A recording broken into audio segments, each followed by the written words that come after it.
Hindu Tales from the Sanskrit by S.M. Mitra.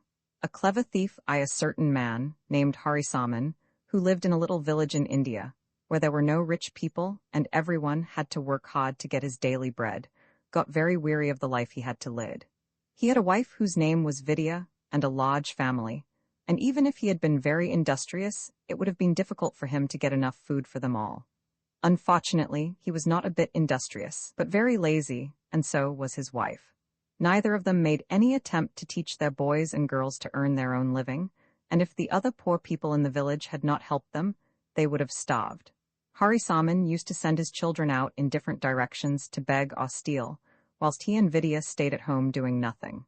One day he said to his wife, "Let us leave this stupid place and go to some big city where we can pick up a living of some kind. I will pretend to be a wise man, able to find out secrets, and you can say that you know all about children, having had so many of your own." Vidya gladly agreed to this, and the whole party set out, carrying the few possessions they had with them. In course of time, they came to a big town, and Harisaman went boldly to the chief house in it, leaving his wife and children outside. He asked to see the master, and was taken into his presence. This master was a very rich merchant, owning large estates in the country, but he cannot have been very clever, for he was at once quite taken in by the story Harisaman told him. He said that he would find work for him and his wife, and that the children could be sent to a farm he had in the country, where they could be made very useful. Overjoyed at this, Harisaman hastened out to tell his wife the good news, and the two were at once received into the grand residence, in which a small room was given to them for their own, whilst the children were taken away to the farm, full of eager delight at the change from the wretched life they had been leading. Roman 2, soon after the arrival of the husband and wife at the merchant's house, a very important event took place, namely, the marriage of the eldest daughter. Great were the preparations beforehand, in which Vidya took her full share, helping in the kitchen to make all manner of delicious dishes, and living in great luxury herself, for there was no stint in the wealthy home, even the humblest servants were well cared for. Vidya was happier than she had ever been before, now that she had plenty to do and plenty of good food. She became in fact quite a different creature, and began to wish she had been a better mother to her children. When the wedding is over, she thought, I will go and see how they are getting on. On the other hand, she forgot all about her husband and scarcely ever saw him. It was all very different with Harisaman himself.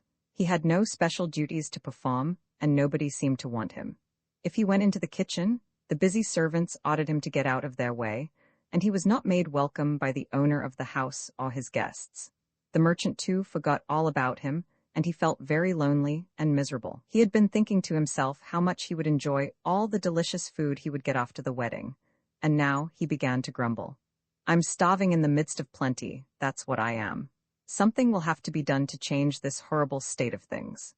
Whilst the preparations for the wedding were going on, Vidya never came near her husband, and he lay awake a long time thinking, what in the world can I do to make the master send for me? All of a sudden an idea came into his head. I'll steal something valuable and hide it away, and when everyone is being asked about the loss, the merchant will remember the man who can reveal secrets. Now what can I take that is sure to be missed? I know. And springing out of bed, he hastily dressed himself and crept out of the house. Roman 3, this was what Harisaman decided to do. The merchant had a great many very beautiful horses, which lived in splendid stables and were taken the greatest possible care of. Amongst them was a lovely little Arab mare, the special favorite of the bride, who often went to pet it and give it sugar. I'll steal that mare and hide it away in the forest, said the wicked man to himself. Then, when everyone is hunting for her, the master will remember the man who can reveal secrets and send for me. Ah, what a clever fellow I am. All the stablemen and grooms are feasting, I know, for I saw them myself when I tried to get hold of my wife. I can climb through a window that is always left open. It turned out that he was right. He met no one on his way to the stables, which were quite deserted. He got in easily, opened the door from inside, and led out the little mare, which made no resistance. She had always been so kindly treated that she was not a bit afraid. He took the beautiful creature far into the depths of the forest, tied her up there, and got safely back to his own room without being seen. Early the next morning, the merchant's daughter, attended by her maidens, went to see her dear little mare, taking with her an extra supply of sugar. What was her distress when she found the stall empty? She guessed at once that a thief had got in during the night, and hurried home to tell her father, who was very very angry with the stablemen who had deserted their posts, and declared they should all be flogged for it. "But the first thing to do is to get the mare back," he said, and he ordered messengers to be sent in every direction, promising a big reward to anyone who brought news of the mare. Vidya of course heard all there was to hear, and at once suspected that Harisaman had had something to do with the matter. "I expect he has hidden the mare," she thought to herself, and means to get the reward for finding it, so she asked to see the master of the house, and when leave was granted to her, she said to him, "Why do you not send for my husband, the man who can reveal secrets, because of the wonderful power that has been given him of seeing what is hidden from others? Many a time has he surprised me by what he has been able to do." Roman 4. On hearing what Vidya said, the merchant at once told her to go and fetch her husband, but to her surprise, Harisaman refused to go back with her. "You can tell the master what you like," he said, angrily. "You all forgot me entirely yesterday, and now you want me to help you? You suddenly remember my existence. I am not going to be at your beck and call or anyone else's." Vidya entreated him to listen to reason, but it was no good. She had to go back and tell the merchant that he would not come. Instead of being made angry by this, however, the master surprised her by saying, "Your husband is right, I have treated him badly. Go and tell him I apologize, and will reward him well, if only he will come and help me." Back again went Vidya, and this time she was more successful. But though Harisaman said he would go back with her, he was very sulky and would not answer any of her questions. She could not understand him, and wished she had not left him to himself for so long. He behaved very strangely too when the master, who received him very kindly, asked him if he could tell him where the mare was. "I know," he said. "What a wise and clever man you are." "It didn't seem much like it yesterday," grumbled Harisaman. "Nobody took any notice of me then, but now you want something of me, you find out that I am wise and clever. I am just the same person that I was yesterday." I know," said the merchant, "and I apologize for my neglect. But when a man's daughter is going to be married, it's no wonder someone gets neglected." Harisaman now thought it was time to take a different tone, so he put his hand in his pocket and brought out a map he had got ready whilst waiting to be sent for, as he had felt sure he would be. He spread it out before the merchant and pointed to a dark spot in the midst of many lines crossing each other in a bewildering manner, which he explained were pathways through the forest. "Under a tree, where that dark spot is, you will find the mare," he said. Overjoyed at the good news, the merchant at once sent a trusted servant to test the truth, and when the mare was brought back, nothing seemed too good for the man who had led to her recovery. At the wedding festivities, Harisaman was treated as an honored guest, and no longer had he any need to complain of not having food enough. His wife of course thought he would forgive her now for having neglected him. But not a bit of it. He still sulked with her, and she could never feel quite sure what the truth was about the mare. All went well with Harisaman for a long time, but presently something happened which seemed likely to get him into very great trouble. A quantity of gold and many valuable jewels disappeared in the palace of the king of the country, and when the thief could not be discovered, someone told the king the story of the stolen mare, and how a man called Harisaman, living in the house of a rich merchant in the chief city, had found her when everyone else had failed. "Fetch that man here at once," ordered the king, and very soon Harisaman was brought before him. "I hear you are so wise, you can reveal all secrets," said the king. "Now tell me immediately who has stolen the gold and jewels, and where they are to be found." Poor Harisaman did not know what to say or do.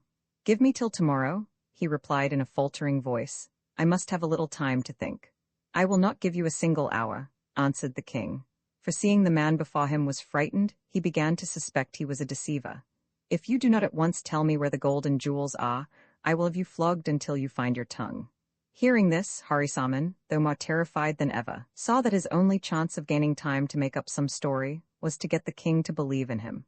So he drew himself up and answered, "The wisest magicians need to employ means to find out the truth. Give me 24 hours, and I will name the thieves." "You are not much of a magician if you cannot find out such a simple thing as I ask of you," said the king.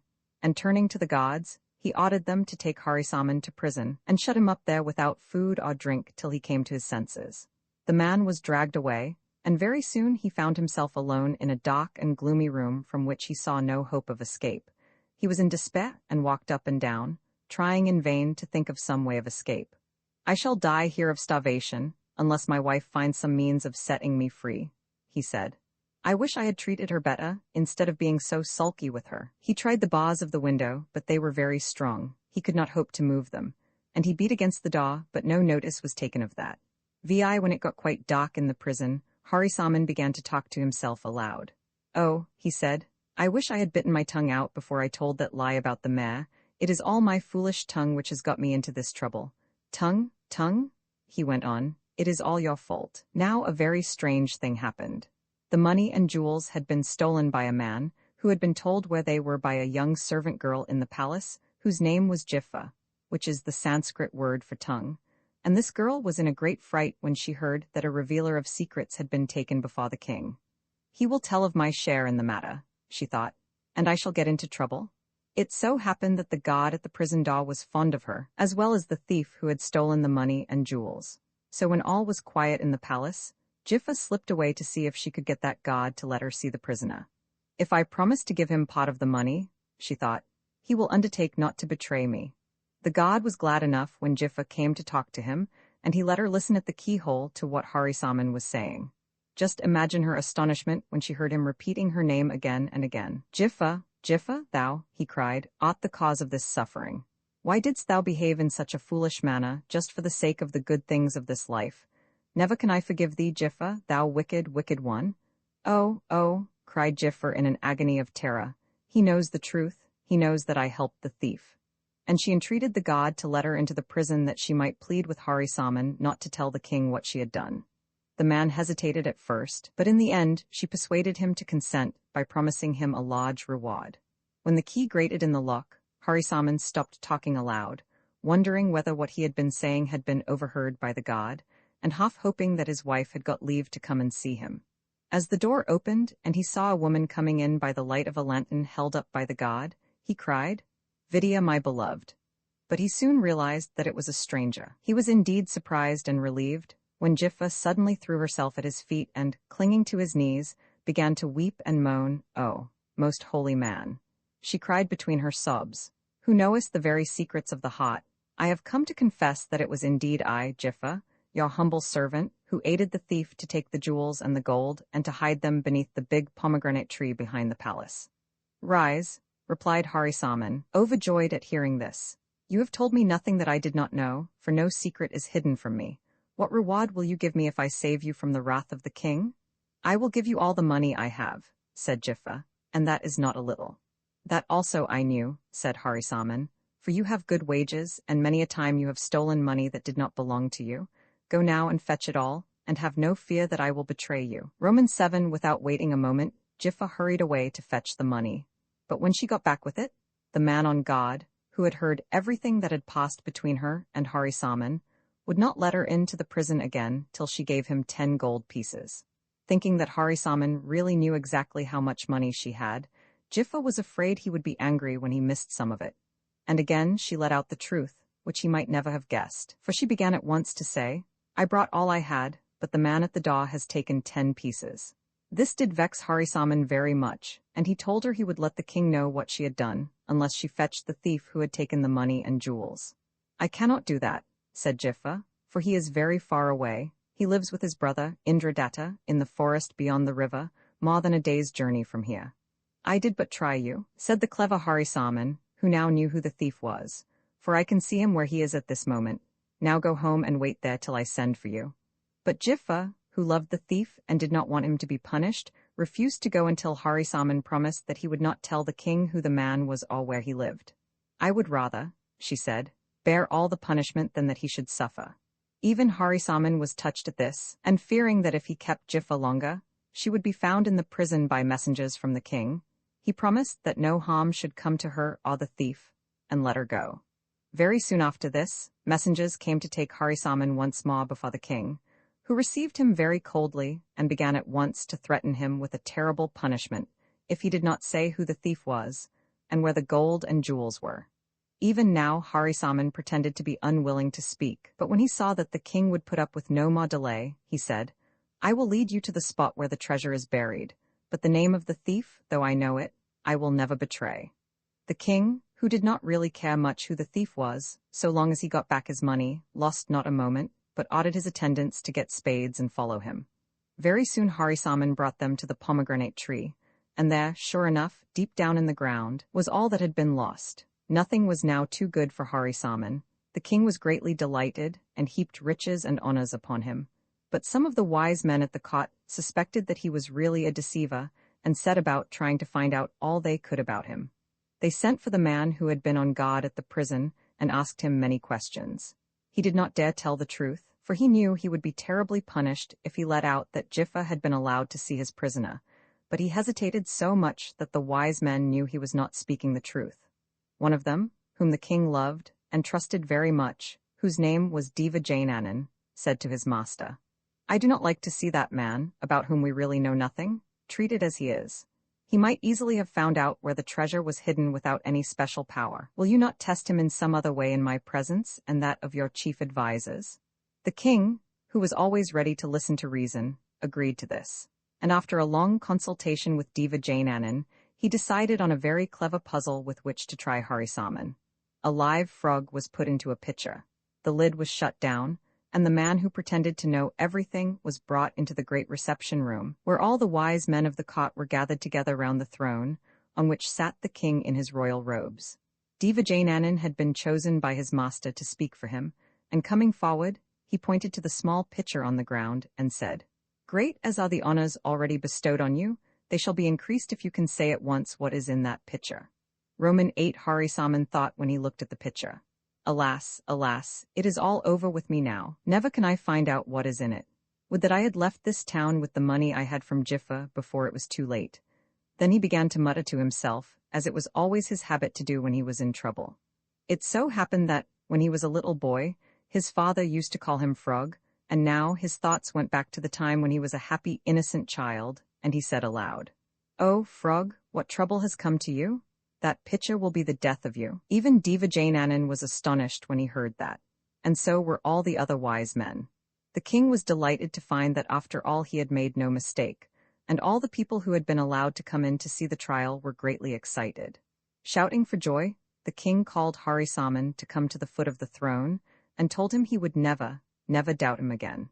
He should have yet more money, a beautiful house in the country as well as the one he already had in the town, and his children should be brought from the farm to live with him and their mother, who should have lovely dresses and ornaments to wear. Nobody was more surprised than Harisaman himself. He guessed, of course, that there was a frog in the pitcher. And when the king had ended his speech, he said, "One thing I ask in addition to all that has been given me, that I may keep the pitcher in memory of this day, when my truth has been proved once more beyond a doubt." His request was, of course, granted, and he went off with the pitcher under his arm, full of rejoicing over his narrow escape. At the same time, he was also full of fear for the future. He knew only too well that it had only been by a lucky chance that he had used the word Jiffer in his first danger and frog in the second. He was not likely to get off a third time, and he made up his mind that he would skip away some dark night soon, with all the money and jewels he could carry, and be seen no more where such strange adventures had befallen him. He did not even tell his wife what he meant to do, but pretended to have forgiven her entirely for the way she had neglected him when he was poor, and to be glad that their children were to be restored to them. Before they came from the farm, their father had disappeared, and nobody ever found out what had become of him. But the king let his family keep what had been given to him, and to the end believed he really had been what he had pretended to be. Only Devajanandan had his doubts, but he kept them to himself, for he thought, now the man is gone, it really does not matter who or what he was. The hermit's daughter, near a town in India called Ikshumati, on a beautiful wide river, with trees belonging to a great forest near its banks, there dwelt a holy man named Manakanaka, who spent a great part of his life praying to God. He had lost his wife when his only child, a lovely girl called Kadaligabha, was only a few months old. Kadaligabha was a very happy girl, with many friends in the woods round her home, not children like herself, but wild creatures, who knew she would not do them any harm. They loved her and she loved them. The birds were so tame that they would eat out of her hand, and the deer used to follow her about in the hope of getting the bread she carried in her pocket for them. Her father taught her all she knew, and that was a great deal, for she could read quite learned books in the ancient language of her native land. Better even than what she found out in those books was what Manakanaka told her about the loving God of all gods who rules the world, and all that live in it. Kadaligabha also learnt a great deal through her friendship with wild animals. She knew where the birds built their nests, where the baby deer were born, where the squirrels hid their nuts, and what food all the dwellers in the forest liked best. She helped her father to work in their garden in which all their own food was grown, and she loved to cook the fruit and vegetables for Mana Kanaka and herself. Her clothes were made of the bark of the trees in the forest, which she herself wove into thin, soft material suitable for wearing in a hot climate. Roman 2 Kadali Gabha never even thought about other children because she had not been used to having them with her. She was just as happy as the day was long, and never wished for any change. But when she was about 16, something happened which quite altered her whole life. One day, her father had gone into the forest to cut wood and had left her alone.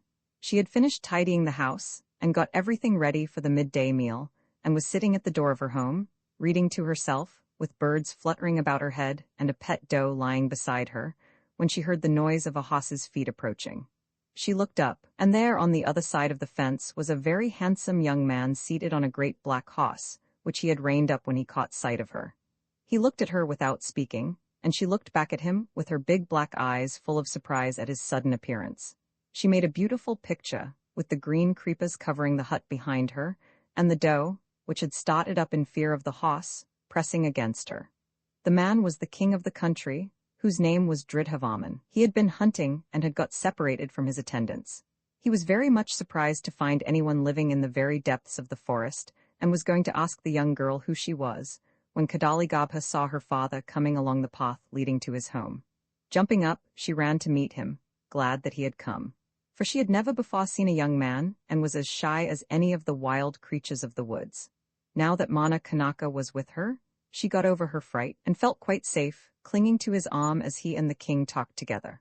Roman 3 Mana Kanaka knew at once that the man on the horse was the king, and a great fear entered his heart when he saw how Dridhavaman looked at his beloved only child. "Who are you, and who is that lovely girl?" asked the king, and Mana Kanaka answered, "I am only a humble woodcutter, and this is my only child, whose mother has long been dead." "Her mother must have been a very lovely woman, if her daughter is like her," said the king. "Never before have I seen such perfect beauty." "Her mother," replied Mana Kanaka, "was indeed what you say, and her soul was as beautiful as the body in which it dwelt all too short a time." "I would have your daughter for my wife," said the king, "and if you will give her to me, she shall have no wish ungratified. She shall have servants to wait on her and other young girls to be her companions, beautiful clothes to wear, the best of food to eat, horses and carriages as many as she will, and no work to do with her own hands."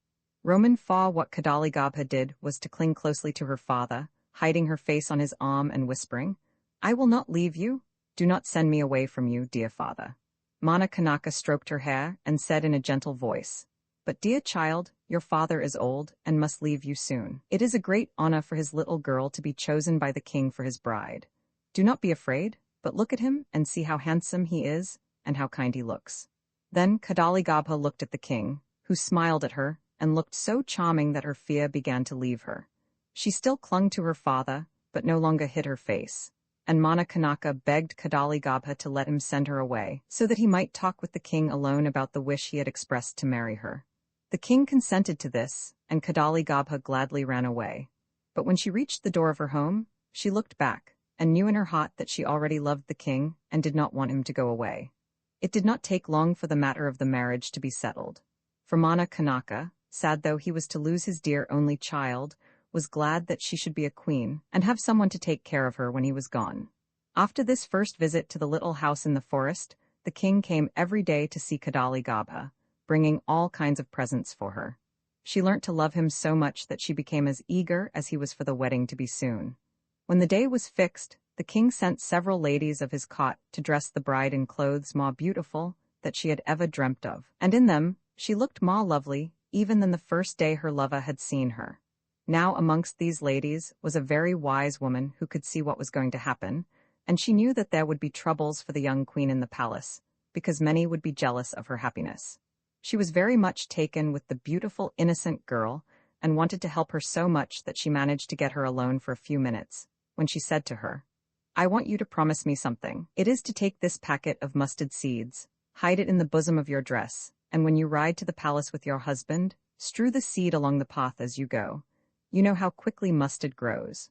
Well, it will spring up soon, and if you want to come home again, you can easily find the way by following the green shoots. Alas, I fear they will not have time to wither before you need their help. Kadali Gabha laughed when the wise woman talked about trouble coming to her. She was so happy, she could not believe she would want to come home again so soon. My father can come to me when I want him, she said. I need only tell my dear husband to send for him. But for all that, she took the packet of seeds and hid it in her dress. After the wedding was over, the king mounted his beautiful horse, and bending down, took his young wife up before him. Holding her close to him with his right arm, he held the reins in his left hand, and away they went, soon leaving all the attendants far behind them, the queen scattering the mustard seed as she had promised to do. When they arrived at the palace, there were great rejoicings, and everybody seemed charmed with the queen, who was full of eager interest in all that she saw. For several weeks there was nobody in the wide world so happy and light-hearted as the bride. The king spent many hours a day with her, and was never tired of listening to all she had to tell him about her life in the forest with her father. Every day he gave her some fresh proof of his love, and he never refused to do anything she asked him to do. But presently a change came. Amongst the ladies of the court there was a beautiful woman, who had hoped to be queen herself, and hated Kadali Gabha so much that she made up her mind to get her into disgrace with the king. She asked first one powerful person, and then another to help her. But everybody loved the queen, and the wicked woman began to be afraid that those she had told about her wish to harm her would warn the king. So she sought about for someone who did not know Kadali Gabha, and suddenly remembered a wise woman named Asokamala, who lived in a cave not far from the town, to whom many people used to go for advice in their difficulties. She went to this woman one night, and told her a long story in which there was not one word of truth. The young queen, she said, did not really love the king, and with the help of her father, who was a magician, she meant to poison him. How could this terrible thing be prevented, she asked, and she promised that if only Asokamala would help to save Dridhavaman, she would give her a great deal of money. Asokamala guessed at once that the story was not true, and that it was only because the woman was jealous of the beautiful young queen that she wished to hurt her. But she loved money very much. Instead, therefore, of at once refusing to have anything to do with the matter, she said, "Bring me 50 gold pieces now, and promise me another 50 when the queen is sent away from the palace, and I will tell you what to do." The wicked woman promised all this at once. The very next night she brought the first 50 pieces of gold to the cave, and Asokamala told her that she must get the Baba, who saw the king alone every day, to tell him he had found out a secret about the queen. "You must tell the Baba all you have already told me, but be very careful to give some proof of your story. For if you do not do so, you will only have wasted the 50 gold pieces you have already given to me, and more than that, you will be terribly punished for trying to hurt the queen, whom everybody loves." The wicked woman went back to the palace, thinking all the way to herself, "How can I get a proof of what is not true?" At last, an idea came into her head. She knew that the queen loved to wander in the forest, and that she was not afraid of the wild creatures, but seemed to understand their language. She would tell the Baba that Kadali Gabha was a witch and knew the secrets of the woods, that she had been seen gathering wild herbs, some of them poisonous, and had been heard muttering strange words to herself as she did so. Early the next morning, the cruel woman went to see the Baba, and promised him a reward if he would tell the king what she had found out about his wife. "He won't believe you at first," she said, "but you must go on telling him till he does. You are clever enough," she added, "to make up something he will believe if what I have thought of is no good." The Baba, who had served the king for many years, would not at first agree to help to make him unhappy. But he too liked money very much, and in the end he promised to see what he could do if he was well paid for it. He was, as the wicked woman had said, clever enough, and he knew from long experience just how to talk to his master. He began by asking the king if he had heard of the lovely woman who was sometimes seen by the woodmen wandering about alone in the forest, with wild creatures following her. Remembering how he had first seen Kadali Gabha, Dridhavaman at once guessed that she was the lovely woman.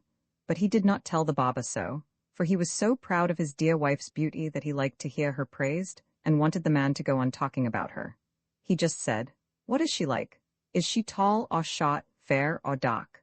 The Baba answered the questions readily. Then he went on to say that it was easy to see that the lady was as clever as she was beautiful, for she knew not only all about animals but also about plants. "Every day," he said, "she gathers quantities of herbs, and I have been told she makes healing medicines of them. Some even go so far as to say she also makes poisons, but for my part, I do not believe that. She is too beautiful to be wicked." The king listened, and a tiny little doubt crept into his mind about his wife. She had never told him about the herbs she gathered, although she often chatted about her friends in the forest. Perhaps after all it was not Kadali Gabha the Baba was talking about. He would ask her if she knew anything about making medicines from herbs. He did so when they were alone together, and she said at once, "Oh yes, my father taught me, but I have never made any since I was married." "Are you sure?"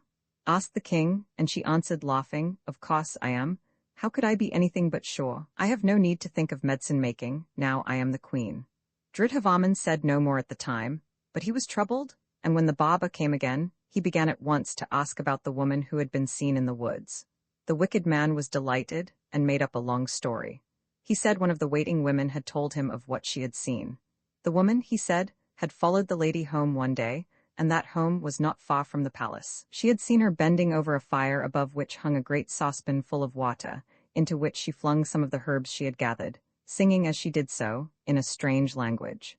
Could it possibly be, thought the king, that Kadali Gabha had deceived him? Was she perhaps a witch after all? He remembered that he really did not know who she was, or who her father was. He had loved her directly he saw her, just because she was so beautiful. What was he to do now? He was quite sure, from the description the Baba had given of the woman in the forest, that she was his wife. He would watch her himself in future, and say nothing to her that would make her think he was doing so. Romans 7. Although the king said nothing to his wife about what the Baba had told him, he could not treat her exactly as he did before he heard it, and she very soon began to wonder what she had done to vex him. The first thing she noticed was that one of the ladies of the cot always followed her when she went into the forest. She did not like this, because she so dearly loved to be alone with the wild creatures, and they did not come to her when anyone else was near. She told the lady to go away, and she pretended to do so, but she only kept a little further off. And though the queen could no longer see her, she knew she was there, and so did the birds and the deer. This went on for a little time, and then Kadali Gabha asked her husband to tell everyone that she was not to be disturbed when she went to see her friends in the forest. "I am afraid," said the king, "that some harm will come to you. There are wild beasts in the depths of the wood who might hurt you, and what should I do if any harm came to my dear one?"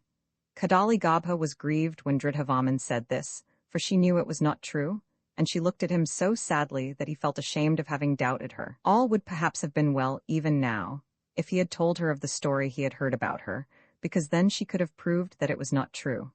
But he did not do that. He only said, "I cannot let you be alone so far from home. Why not be content with the lovely gardens all round the palace? If you still wish to go to the woods, I will send one of the gamekeepers with you, instead of the lady who has been watching you. Then he can protect you if any harmful creature should approach." "If my lord does not wish me to be alone in the forest," answered the queen, "I will be content with the gardens, for no birds or animals would come near me if one of their enemies were with me. But," she added, as her eyes filled with tears, "will not my lord tell me why he no longer trusts his wife, who loves him with all her heart?" The king was very much touched by what Kadali Gabha said, but still could not make up his mind to tell her the truth. So he only embraced her fondly, and said she was a good little wife to be so ready to obey him. The queen went away very sadly, wondering to herself what she could do to prove to her dear lord that she loved him as much as ever. She took care never to go outside the palace gardens, but she longed very much for her old freedom, and began to grow pale and thin. The wicked woman who had tried to do her harm was very much disappointed that she had only succeeded in making her unhappy. So she went again to Asokamala, and promised her ma money if only she would think of some plan to get the king to send his wife away. The wise woman considered a long time, and then she said, "You must use the barber again. He goes from house to house, and he must tell the king that the beautiful woman, who used to roam about in the forest collecting herbs, has been seen there again in the dead of the night, when she could be sure no one would find out what she was doing." Now, it so happened that Kadali Gabha was often unable to sleep because of her grief, that the king did not love her so much as he used to do. One night she got so tired of lying awake that she got up very quietly, so as not to disturb her husband, and putting on her sari, she went out into the gardens, hoping that the fresh air might help her to sleep. Presently the king too woke up, and finding that his wife was no longer beside him, he became very uneasy, and was about to go and seek her, when she came back. He asked her where she had been, and she told him exactly what had happened, but she did not explain why she could not sleep. Roman 8. When the Baba was shaving the king the next morning, he told him he had heard that people were saying the beautiful woman had been seen again one night, gathering herbs and muttering to herself. "They talk, my lord," said the man, "of your own name having been on her lips, and those who love and honor you are anxious for your safety. Maybe the woman is indeed a witch, who for some reason of her own will try to poison you." Now Dridhavaman remembered that Kadaligarbha had left him the night before, and perhaps, he thought, at other times when I was asleep. He could scarcely wait until the Baba had finished shaving him, so eager was he to find out the truth. He hurried to his wife's private room, but she was not there, and her ladies told him she had not been seen by them that day. This troubled him terribly, and he roused the whole palace to seek her. Messengers were soon hurrying to and fro, but not a trace of her could be found. Dridhavaman was now quite sure that the woman the Baba had talked about was Kadaligarbha, the wife he had so loved and trusted. "Perhaps," he thought, "she has left poison in my food, and has gone away so as not to see me die." He would neither eat nor drink, and he ordered all the ladies whose duty it was to wait on the queen to be locked up till she was found. Amongst them was the wicked woman who had done all the mischief, because of her jealousy of the beautiful young queen, and very much she wished she had never tried to harm her. Roman 9, in her trouble about the loss of the king's love, Kadaligarbha longed for her father, for she felt sure he would be able to help her. So she determined to go to him. With the aid of the wise woman who had given her the packet of mustard seed, and who had been her best friend at court, she disguised herself as a messenger, and, mounted on a strong little pony, she sped along the path marked out by the young shoots of mustard, reaching her old home in the forest before the night fell. Great indeed was the joy of Mana Kanaka at the sight of his beloved child, and very soon she had poured out all her sorrow to him. The hermit was at first very much enraged with his son-in-law for the way in which he had treated Kadaligarbha, and declared that he would use all the powers he had to punish him. "Never," he said, "shall he see your dear face again, but I will go to him and call down on him all manner of misfortunes. You know not, dear child, I have never wished you to know, that I am a magician and can make the very beasts of the field and the winds of heaven obey me. I know full well who has made this mischief between you and your husband, and I will see that punishment overtakes them." "No, no, father," cried Kadaligarbha. "I will not have any harm done to my dear one, for I love him with all my heart. All I ask of you is to prove to him that I am innocent of whatever fault he thinks I have committed, and to make him love and trust me again." It was hard work to persuade Mana Kanaka to promise not to harm the king, but in the end he yielded. Together the father and daughter rode back to the palace, and together they were brought before Dridhavaman, who, in spite of the anger he had felt against his wife, was overjoyed to see her. When he looked at her clinging to Mana Kanaka's arm, as she had done the first time they met, all his old love returned, and he would have taken her in his arms and told her so before the whole court, if she had not drawn back. It was Mana Kanaka who was the first to speak. Drawing himself up to his full height, and pointing to the king, he charged him with having broken his vow to love and protect his wife. "You have listened to lying tongues," he said, "and I will tell you to whom those tongues belong, that justice may be done to them." Once more Kadaligarbha interfered. "No, father," she said, "let their names be forgotten. Only prove to my lord that I am his loving, faithful wife, and I will be content." "I need no proof," cried Dridhavaman, "but lest others should follow their evil example, I will have vengeance on the slanderers. Name them, and their doom shall be indeed a terrible one." Then Mana Kanaka told the king the whole sad story, and when it was ended, the wicked woman who had first thought of injuring the queen, and the Baba who had helped her, were sent for to hear their doom, which was to be shut up for the rest of their lives in prison. This was changed to 2 years only, because Kadaligarbha was generous enough to plead for them. As for the third person in the plot, the old witch of the cave, not a word was said about her by anybody. Mana Kanaka knew well enough what her share in the matter had been, but magicians and witches are careful not to make enemies of each other, and so he held his peace. Dridhavaman was so grateful to his father-in-law for bringing his wife back to him that he wanted him to stop at court, and said he would give him a very high position there. But Mana Kanaka refused every reward, declaring that he loved his little home in the forest better than the grand rooms he might have had in the palace. "All I wish for," he said, "is my dear child's happiness. I hope you will never again listen to stories against your wife. If you do, you may be very sure that I shall hear of it, and next time I know that you have been unkind to her, I will punish you as you deserve." The king was obliged to let Mana Kanaka go, but after this he took Kadaligarbha to see her father in the forest very often. Later, when the queen had some children of her own, their greatest treat was to go to the little home, in the depths of the wood. They too learnt to love animals and had a great many pets, but none of those pets were kept in cages. The jeweled arrow in the city of Vadhamanar in India, there lived a powerful king named Virabhuja, who, as was the custom in his native land, had many wives, each of whom had several sons. Of all his wives, this king loved best the one named Gunavara, and of all his sons her youngest born, called Sringabhuja, was his favorite. Gunavara was not only very beautiful but very good. She was so patient that nothing could make her angry, so unselfish that she always thought of others before herself, and so wise that she was able to understand how others were feeling, however different their natures were from her own. Sringabhuja, the son of Gunavara, resembled his mother in her beauty and her unselfishness. He was also very strong and very clever, whilst his brothers were quite unlike him. They wanted to have everything their own way, and they were very jealous indeed of their father's love for him. They were always trying to do him harm, and though they often quarreled amongst themselves, they would band together to try and hurt him. It was very much the same with the king's wives. They hated Gunavara because their husband loved her more than he did them, and they constantly came to him with stories they had made up of the wicked things she had done. Amongst other things, they told the king that Gunavara did not really love him, but cared more for someone else than she did for him. The most bitter of all against her was the wife called Ayasolka, who was cunning enough to know what sort of tale the king was likely to believe. The very fact that Virabhuja loved Gunavara so deeply made him more ready to think that perhaps after all she did not return his affection, and he longed to find out the truth. So he in his turn made up a story, thinking by its means to find out how she felt for him. He therefore went one day to her private apartments, and having sent all her attendants away, he told her he had some very sad news for her which he had heard from his chief astrologer. Astrologers, you know, are wise men, who are supposed to be able to read the secrets of the stars, and learn from them things which are hidden from ordinary human beings. Gunavara therefore did not doubt that what her husband was about to tell her was true, and she listened eagerly, her heart beating very fast in her fear that some trouble was coming to those she loved. Great indeed was her sorrow and surprise when Virabhuja went on to say that the astrologer had told him that a terrible misfortune threatened him and his kingdom, and the only way to prevent it was to shut Gunavara up in prison for the rest of her life. The poor queen could hardly believe that she had heard rightly.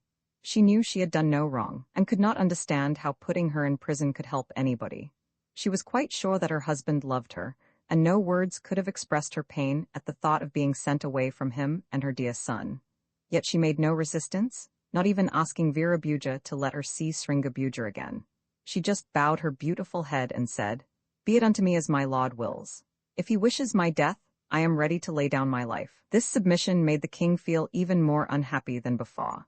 He longed to take his wife in his arms and tell her he would never let her go, and perhaps if she had looked at him then, he would have seen all her love for him in her eyes, but she remained perfectly still with bowed head, waiting to hear what her fate was to be. Then the thought entered Virabhuja's mind. She is afraid to look at me.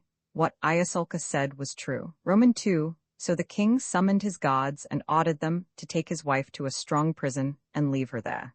She went with them without making any resistance, only turning once to look lovingly at her husband as she was led away.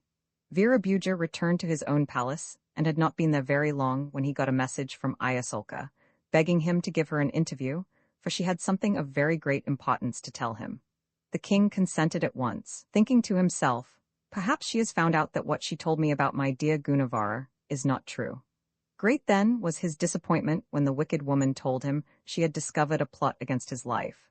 The son of Gunavara and some of the chief men of the kingdom, she said, had agreed together to kill him, so that Sringabhuja might reign in his stead. She and some of the other wives had overheard conversations between them, and were terrified lest their beloved lord should be hurt. The young prince, she declared, had had some trouble in persuading the nobles to help him, but he had succeeded at last. Virabhuja simply could not believe this story, for he trusted his son as much as he loved him, and he sent the mischief-maker away, telling her not to dare to enter his presence again, for all that he could not get the matter out of his head. He had Sringabhuja carefully watched, and as nothing against him was found out, he was beginning to feel more easy in his mind, and even to think of going to see Gunavara in her prison to ask her to confide in him, when something happened which led him to fear that after all, his dear son was not true to him.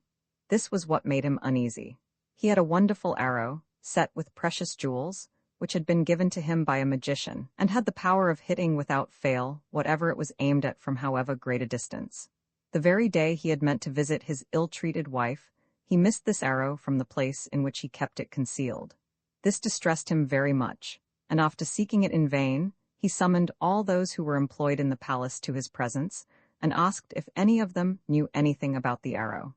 He promised that he would forgive anyone who helped him to get it back, even if it were the thief himself, but added that, if it was not found in 3 days, he would have all the servants beaten until the one who had stolen it confessed. Roman 3 Now, the fact of the matter was that Iasolka, who had told the wicked story about Gunavara, knew where the king kept the arrow, had taken it to her private rooms, and had sent for her own sons and those of the other wives, all of whom hated Sringabuja, to tell them of a plot to get their brother into disgrace. "You know," she said to them, "how much better your father loves Sringabuja than he does any of you, and that, when he dies, he will leave the kingdom and all his money to him. Now I will help you to prevent this by getting rid of Sringabuja. You must have a great shooting match, in which your brother will be delighted to take part, for he is very proud of his skill with the bow and arrow. On the day of the match, I will send for him and give him the jeweled arrow belonging to your father to shoot with, telling him the king had said I might lend it to him. Your father will then think he stole it and order him to be killed." The brothers were all delighted at what they thought a very clever scheme, and did just what Iasolker advised. When the day came, great crowds assembled to see the shooting at a large target set up near the palace. The king himself and all his court were watching the scene from the walls, and it was difficult for the guards to keep the coast clear. The brothers, beginning at the eldest, all pretended to try and hit the target, but none of them really wished to succeed, because they thought that, when Sringabuja's turn came, as their father's youngest son, he would win the match with the jeweled arrow. Then the king would order him to be brought before him, and he would be condemned to death or imprisonment for life. Now, as very often happens, something no one in the least expected upset the carefully planned plot. Just as Sringabuja was about to shoot at the target, a big crane flew onto the ground between him and it, so that it was impossible for him to take proper aim. The brothers, seeing the bird and anxious to shoot it for themselves, all began to clamor that they should be allowed to shoot again. Nobody made any objection, and Sringabuja stood aside, with the jeweled arrow in the bow, waiting to see what they would do, but feeling sure that he would be the one to kill the bird. Brother after brother tried, but the great creature still remained untouched, when a traveling mendicant stepped forward and cried aloud, "That is no bird, but an evil magician who has taken that form to deceive you all. If he is not killed before he takes his own form again, he will bring misery and ruin upon this town and the surrounding country. You know perhaps that mendicants or beggars in India are often holy men whose advice even kings are glad to listen to, so that, when everyone heard what this beggar said, there was great excitement and terror. For many were the stories told of the misfortunes Rakshas or evil magicians had brought on other cities. The brothers all wanted to try their luck once more, but the beggar checked them, saying, "No, no. Where is your youngest brother Sringabuja? He alone will be able to save your homes, your wives and your children, from destruction." Then Sringabuja came forward, and as the sun flashed upon the jewels in the stolen arrow, revealing to the watching king that it was his own beloved son who had taken it, the young prince let it fly straight for the bird. It wounded but did not kill the crane, which flew off with the arrow sticking in its breast, the blood dripping from it in its flight, which became gradually slower and slower. At the sight of the bird going off with the precious jeweled arrow, the king was filled with rage, and sent orders that Sringabuja should be fetched to his presence immediately. But before the messengers reached him, he had started in pursuit of the bird, guided by the blood drops on the ground. Roman 4, as Sringabuja sped along after the crane, the beggar made some strange signs in the air with the staff he used to help him along, and such clouds of dust arose that no one could see in which direction the young prince had gone. The brothers and Iasolka were very much dismayed at the way things had turned out, and greatly feared that the king's anger would vent itself on them, now that Sringabuja had disappeared. Virabuja did send for them, and asked them many questions, but they all kept the secret of how Sringabuja had got the arrow, and promised to do all they could to help to get it back. Again the king thought he would go and see the mother of his dear youngest son, but again something held him back, and poor Gunavara was left alone, no one ever going near her except the jailer who took her daily food. After trying everything possible to find out where Sringabuja had gone, the king began to show special favor to another of his sons. And as the months passed by, it seemed as if the young prince and the jeweled arrow were both forgotten. Meanwhile, Sringabuja traveled on and on in the track of the drops of blood, till he came to the outskirts of a fine forest, through which many beaten paths led to a very great city. He sat down to rest at the foot of a wide-spreading tree, and was gazing up at the towers and pinnacles of the town, rising far upwards towards the sky, when he had a feeling that he was no longer alone. He was right, for coming slowly along one of the paths was a lovely young girl, singing softly to herself in a beautiful voice. Her eyes were like those of a young doe, and her features were perfect in their form and expression, reminding Sringabuja of his mother, whom he was beginning to fear he would never see again. When the young girl was quite close to him, he startled her by saying, "Can you tell me what is the name of this city?" "Of course I can," she replied, "for I live in it. It is called Dhumapura, and it belongs to my father. He is a great magician named Agnisika, who loves not strangers. Now tell me who you are and whence you come." Then Sringabuja told the maiden all about himself, and why he was wandering so far from home. The girl, whose name was Rupasika, listened very attentively, and when he came to the shooting of the crane, and how he had followed the bleeding bird in the hope of getting back his father's jeweled arrow, she began to tremble. "Alas, alas," she said, "the bird you shot was my father, who can take any form he chooses. He returned home but yesterday, and I drew the arrow from his wound and dressed the hurt myself. He gave me the jeweled arrow to keep, and I will never part with it. As for you, the sooner you depart the better, for my father never forgives, and he is so powerful that you would have no chance of escape if he knew you were here." Hearing this, Sringabuja became very sad, not because he was afraid of Agnisika, but because he knew that he already loved the fair maiden who stood beside him, and was resolved to make her his wife. She too felt drawn towards him, and did not like to think of his going away. Besides this, she had much to fear from her father, who was as cruel as he was mighty, and had caused the death already of many lovers who had wished to marry her.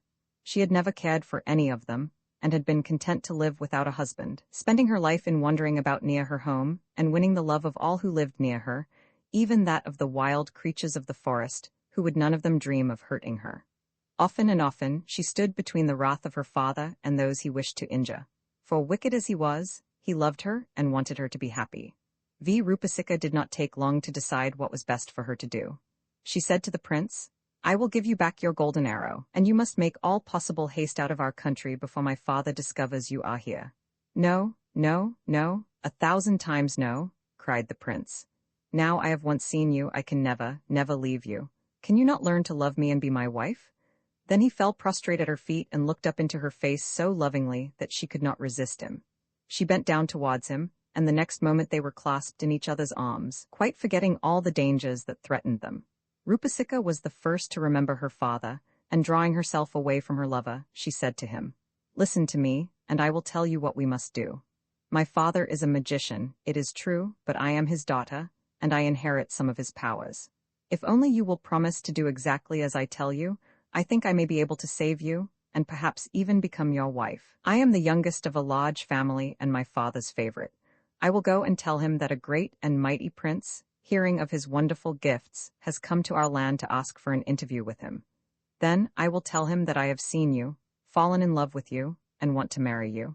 He will be flattered to think his fame has spread so far, and will want to see you, even if he refuses to let me be your wife. I will lead you to his presence and leave you with him alone. If you really love me, you will find the way to win his consent, but you must keep out of his sight till I have prepared the way for you. Come with me now, and I will show you a hiding place." Rupasika then led the prince far away into the depths of the forest, and showed him a large tree, the wide-spreading branches of which touched the ground, completely hiding the trunk, in which there was an opening large enough for a man to pass through. Steps cut in the inside of the trunk led down to a wide space underground, and there the magician's daughter told her lover to wait for her return.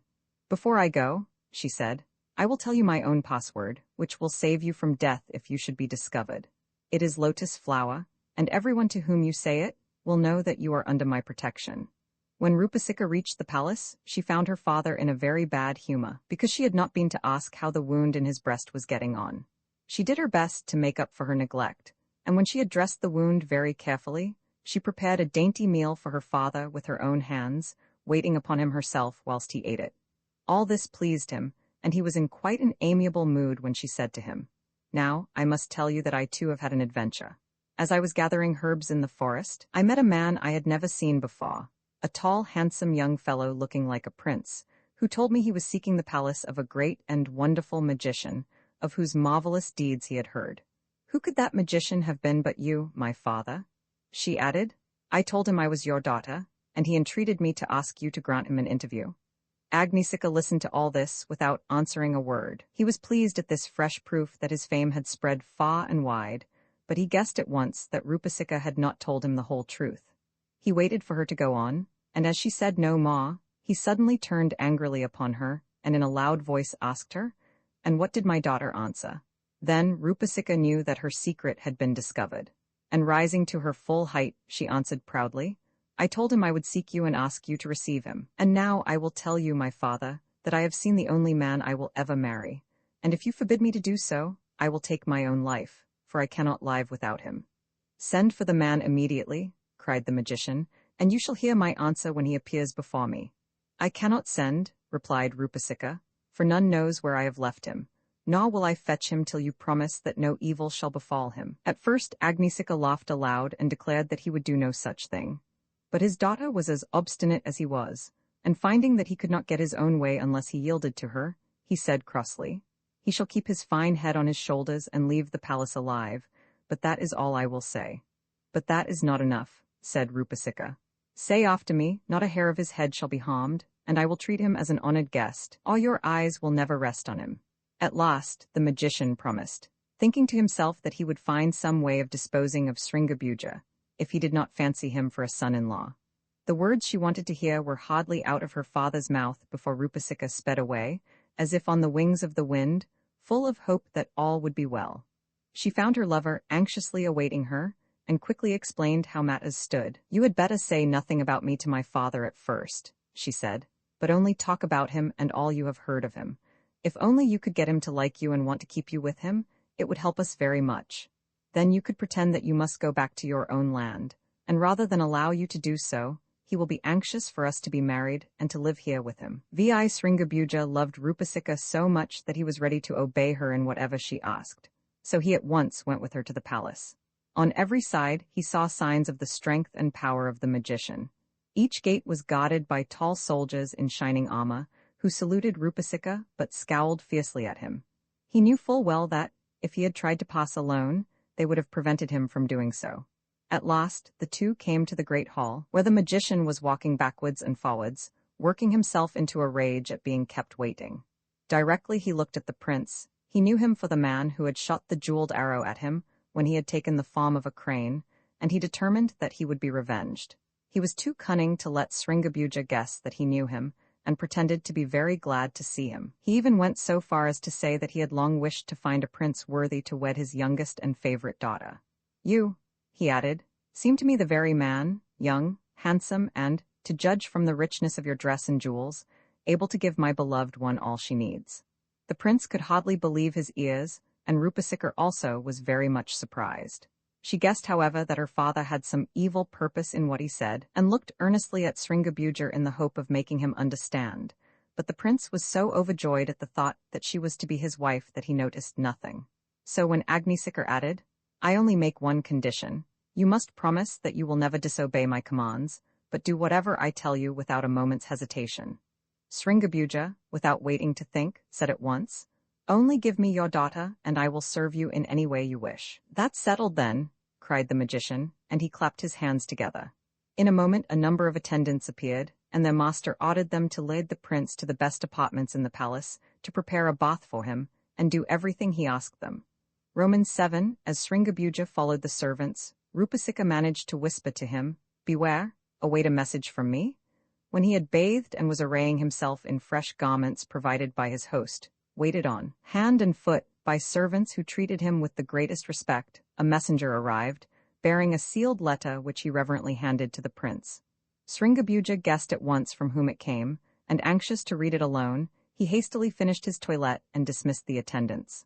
"My beloved," said the letter, which was of course from Rupasika, My father is plotting against you, and very foolish were you to promise you would obey him in all things. I have 10 sisters all exactly like me, all wearing dresses and necklaces which are exact copies of each other, so that few can tell me from the others.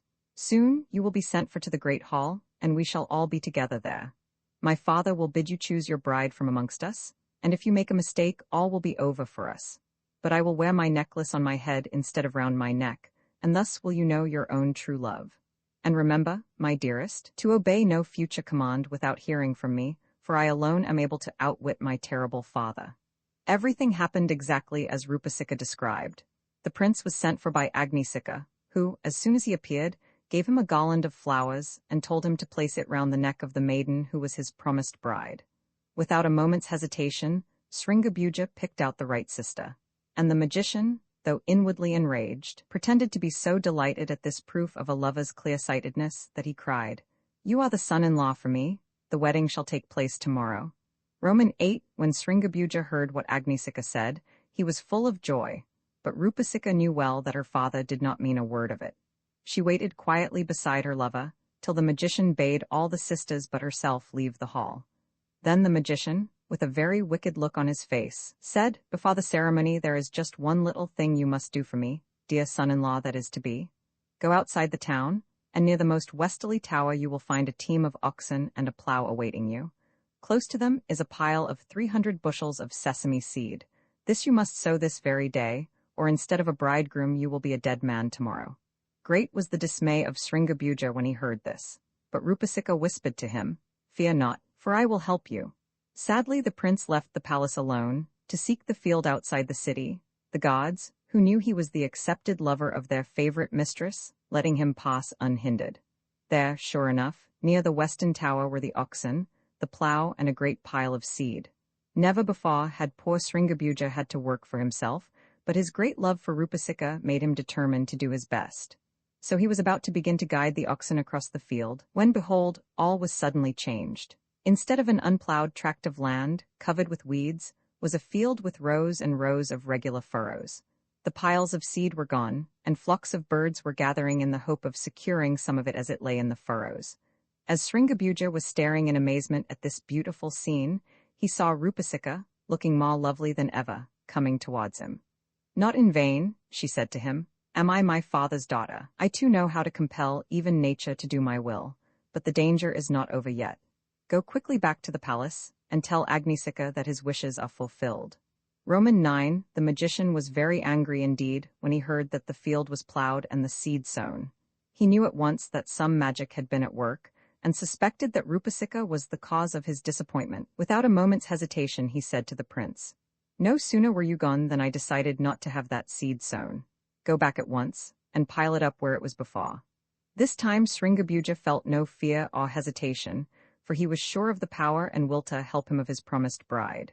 So back he went to the field, and there he found the whole vast space covered with millions and millions of ants, busily collecting the seed and piling it up against the wall of the town. Again Rupasika came to cheer him, and again she warned him that their trials were not yet over.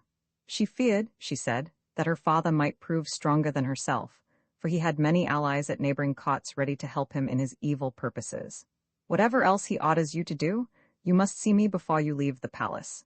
I will send my faithful messenger to appoint a meeting in some secret place." Agnisika was not much surprised when the prince told him that his last order had been obeyed, and thought to himself, "I must get this tiresome fellow out of my domain, where that too clever child of mine will not be able to help him." "Well," he said, "I suppose the wedding must take place tomorrow after all, for I am a man of my word. We must now set about inviting the guests. You shall have the pleasure of doing this yourself. Then my friends will know beforehand what a handsome young son-in-law I shall have. The first person to summon to the wedding is my brother Dumasika, who has taken up his abode in a deserted temple a few miles from here. You must ride at once to that temple, rein up your steed opposite it, and cry, 'Dumasika, your brother Agnisika has sent me hither to invite you to witness my marriage with his daughter Rupasika tomorrow. Come without delay. Your message given, ride back to me, and I will tell you what farther tasks you must perform before the happy morrow dawns.'" When Sringabuja left the palace, he knew not where to seek a horse to bear him on this new errand. But as he was nearing the gateway by which he had gone forth to sow the field with seed, A handsome boy approached him and said, "If my lord will follow me, I will tell him what to do." Somehow the voice sounded familiar, and when the gods were left far enough behind to be out of hearing, the boy looked up at Sringabuja with a smile that revealed Rupasika herself. "Come with me," she said, and taking his hand, she led him to a tree beneath which stood a noble horse, richly caparisoned, which pawed the ground and whinnied to its mistress as she drew near. "You must ride this horse," said Rupasika. "Who will obey you if you but whisper in his ear? And you must take earth, water, wood and fire with you, which I will give you. You must go straight to the temple, and when you have called out your message, turn without a moment's delay, and ride for your life as swiftly as your steed will go, looking behind you all the time. No guidance will be necessary, for Marat, that is my horse's name, knows well what he has to do." Then Rupasika gave Sringabuja a bowl of earth, a jar of water, a bundle of thorns and a brazier full of burning charcoal, hanging them by strong thongs upon the front of his saddle so that he could reach them easily. "My father," she told him, "has given my uncle instructions to kill you, and he will follow you upon his swift Arab steed. When you hear him behind you, fling earth in his path. If that does not stop him, pour out some of the water, and if he still perseveres, scatter the burning charcoal before him." Away went the prince after he had received these instructions, and very soon he found himself opposite the temple, with the images of 3 of the gods worshipped in India to prove that it had been a sanctuary before the magician took up his abode in it. Directly Sringabuja shouted out his message to Dumasika, the wicked dweller in the temple came rushing forth from the gateway, mounted on a huge horse, which seemed to be belching forth flames from its nostrils as it bounded along. For one terrible moment, Sringabuja feared that he was lost, but Marat, putting forth all his strength, kept a little in advance of the enemy, giving the prince time to scatter earth behind him. Immediately a great mountain rose up, barring the road, and Sringabuja felt that he was saved. He was mistaken, for as he looked back, he saw Dumasika coming over the top of the mountain. The next moment the magician was close upon him.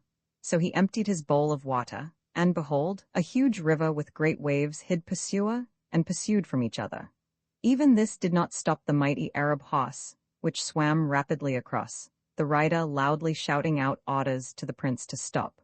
When the prince heard the hoofs striking on the dry ground behind him again, he threw out the thorns, and a dense wood sprouted up as if by magic, which for a few moments gave fresh hope of safety to Sringabuja, for it seemed as if even the powerful magician would be unable to get through it. He did succeed, however, but his clothes were nearly torn off his back, and his horse was bleeding from many wounds made by the cruel thorns. Sringabuja, too, was getting weary, and remembered that he had only one more chance of checking his relentless enemy. He could almost feel the breath of the panting steed as it drew near, and with a loud cry to his beloved Rupasika, he threw the burning charcoal on the road. In an instant the grass by the wayside, the trees overshadowing it, and the magic wood which had sprung from the thorns were alight, burning so fiercely that no living thing could approach them safely. The wicked magician was beaten at last, and was soon himself fleeing away, as fast as he could, with the flames following after him as if they were eager to consume him. Whether his enemy ever got back to his temple, Sringabuja never knew. Exhausted with all he had been through, the young prince was taken back to the palace by the faithful Marat, and there he found his dear Rupasika awaiting him. She told him that her father had promised her that, if the prince came back, he would oppose her marriage no longer. For, he said, if he can escape your uncle, he must be more than mortal, and worthy even of my daughter. He does not in the least expect to see you again, added Rupasika, and even if he allows us to marry, he will never cease to hate you, for I am quite sure he knows that you shot the jeweled arrow at him when he was in the form of a crane. If I ever am your wife, he will try to punish you through me, but have no fear, I shall know how to manage him. Fresh powers have been lately given to me by another uncle whose magic is stronger than that of any of my other relations. When Sringabuja had bathed and rested, he robed himself once more in the garments he had worn the day he first saw Rupasika, and together the lovers went to the great hall to seek an interview with Agnisika. The magician, who had made quite sure that he had now got rid of the unwelcome suitor for his daughter's hand, could not contain his rage at seeing him walk in with her as if the two were already wedded. He stamped about, pouring out abuse, until he had quite exhausted himself, the lovers looking on quietly without speaking. At last, coming close to them, Agnisika shouted in a loud, harsh voice, "So you have not obeyed my orders, you have not bid my brother to the wedding.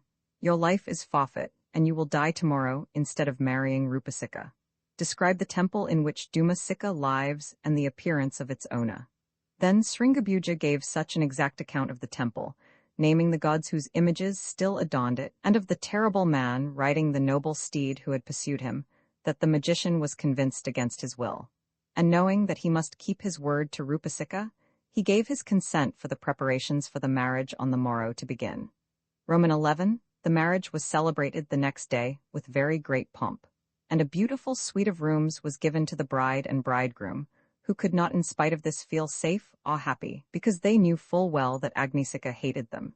The prince soon began to feel homesick and anxious to introduce his beautiful wife to his own people.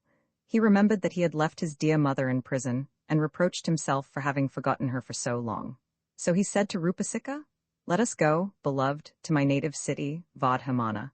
My heart yearns after my dear ones there, and I would fain introduce you to them." "My lord," replied Rupasika, "I will go with you whither you will, were it even to the ends of the earth. But we must not let my father guess we mean to go, for he would forbid us to leave the country and set spies to watch our every movement. We will steal away secretly, riding together on my faithful Marit, and taking with us only what we can carry." "And my jeweled arrow," said the prince, "that I may give it back to my father and explain to him how I lost it. Then shall I be restored to his favor, and maybe he will forgive my mother also." "Have no fear," answered Rupasika. "All will surely go well with us. Forget not that new powers have been given to me, which will save us from my father and aid me to rescue my dear one's mother from her evil fate." Before the dawn broke on the next day, the two set forth unattended, Marit seeming to take pride in his double burden, and bearing them along so swiftly that they had all but reached the bounds of the country under the dominion of Agnisika as the sun rose. Just as they thought they were safe from pursuit, they heard a loud rushing noise behind, and looking round, they saw the father of the bride close upon them on his Arab steed, with sword uplifted in his hand to strike. "Fear not," whispered Rupasika to her husband. "I will show you now what I can do." And waving her arms to and fro, as she muttered some strange words, she changed herself into an old woman and Sringabuja into an old man, whilst Marit became a great pile of wood by the roadside. When the angry father reached the spot, the bride and bridegroom were busily gathering sticks to add to the pile, seemingly too absorbed in their work to take any notice of the angry magician, who shouted out to them, "Have you seen a man and a woman pass along this way?" The old woman straightened herself, and peering up into his face, said, "No, we are too busy over our work to notice anything else." "And what, pray, are you doing in my wood?" asked Agnisika.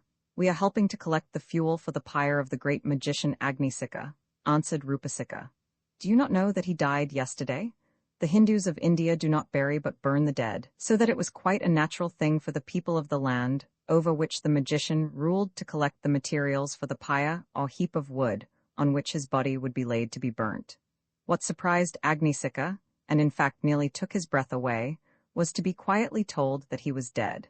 He began to think that he was dreaming, and said to himself, "I cannot really be dead without knowing it, so I must be asleep." And he quietly turned his horse round and rode slowly home again. This was just what his daughter wanted, and as soon as he was out of sight, she turned herself, her husband and Marit, into their natural forms again, laughing merrily, as she did so, at the thought of the ease with which she had got rid of her father. Roman 12 Once more the bride and bridegroom set forth on their way, and once more they soon heard Agnisika coming after them. For when he got back to his palace, and the servants hastened out to take his horse, he guessed that a trick had been played on him. He did not even dismount, but just turned his horse's head round and galloped back again.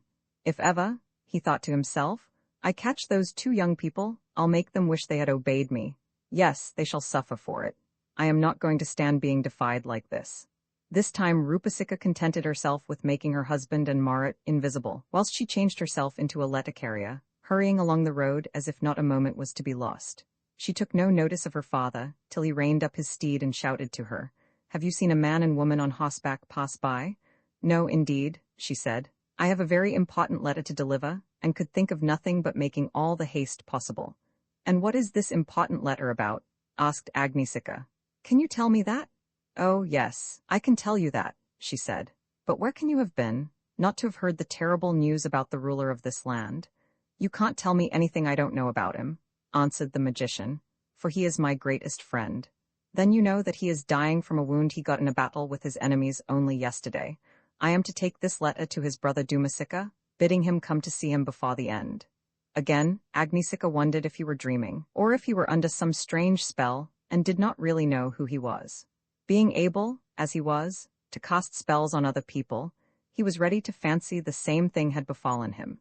He said nothing when he heard that he was wounded, and was about to turn back again when Rupasika said to him, "As you are on horseback, and can get to Dumasika's temple quicker than I can, will you carry the message of his brother's approaching death to him for me, and bid him make all possible haste if he would see him alive?" This was altogether too much for the magician, who became sure that there was something very wrong about him.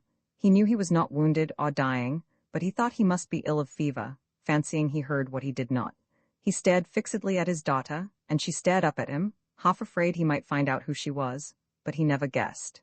"Do your own errands," he said at last, and slashing his poor innocent horse with his whip, he wheeled round and dashed home again as fast as he could. Again his servants ran out to receive him, and he gloomily dismounted, telling them to send his chief counselor to him in his private apartments. Shut up with him, he poured out all his troubles, and the counselor advised him to see his physician without any delay, for he felt sure that these strange fancies were caused by illness. The doctor, when he came, was very much puzzled, but he looked as wise as he could, ordered perfect rest and all manner of disagreeable medicines. He was very much surprised at the change he noticed in his patient, who, instead of angrily declaring that there was nothing the matter with him, was evidently in a great fright about his health. He shut himself up for many days, and it was a long time before he got over the shock he had received, and then it was too late for him to be revenged or the lovers. Roman 13 having really got rid of Agnisika, Rupasika and her husband were very soon out of his reach and in the country belonging to Sringabuja's father, who had bitterly mourned the loss of his favorite son.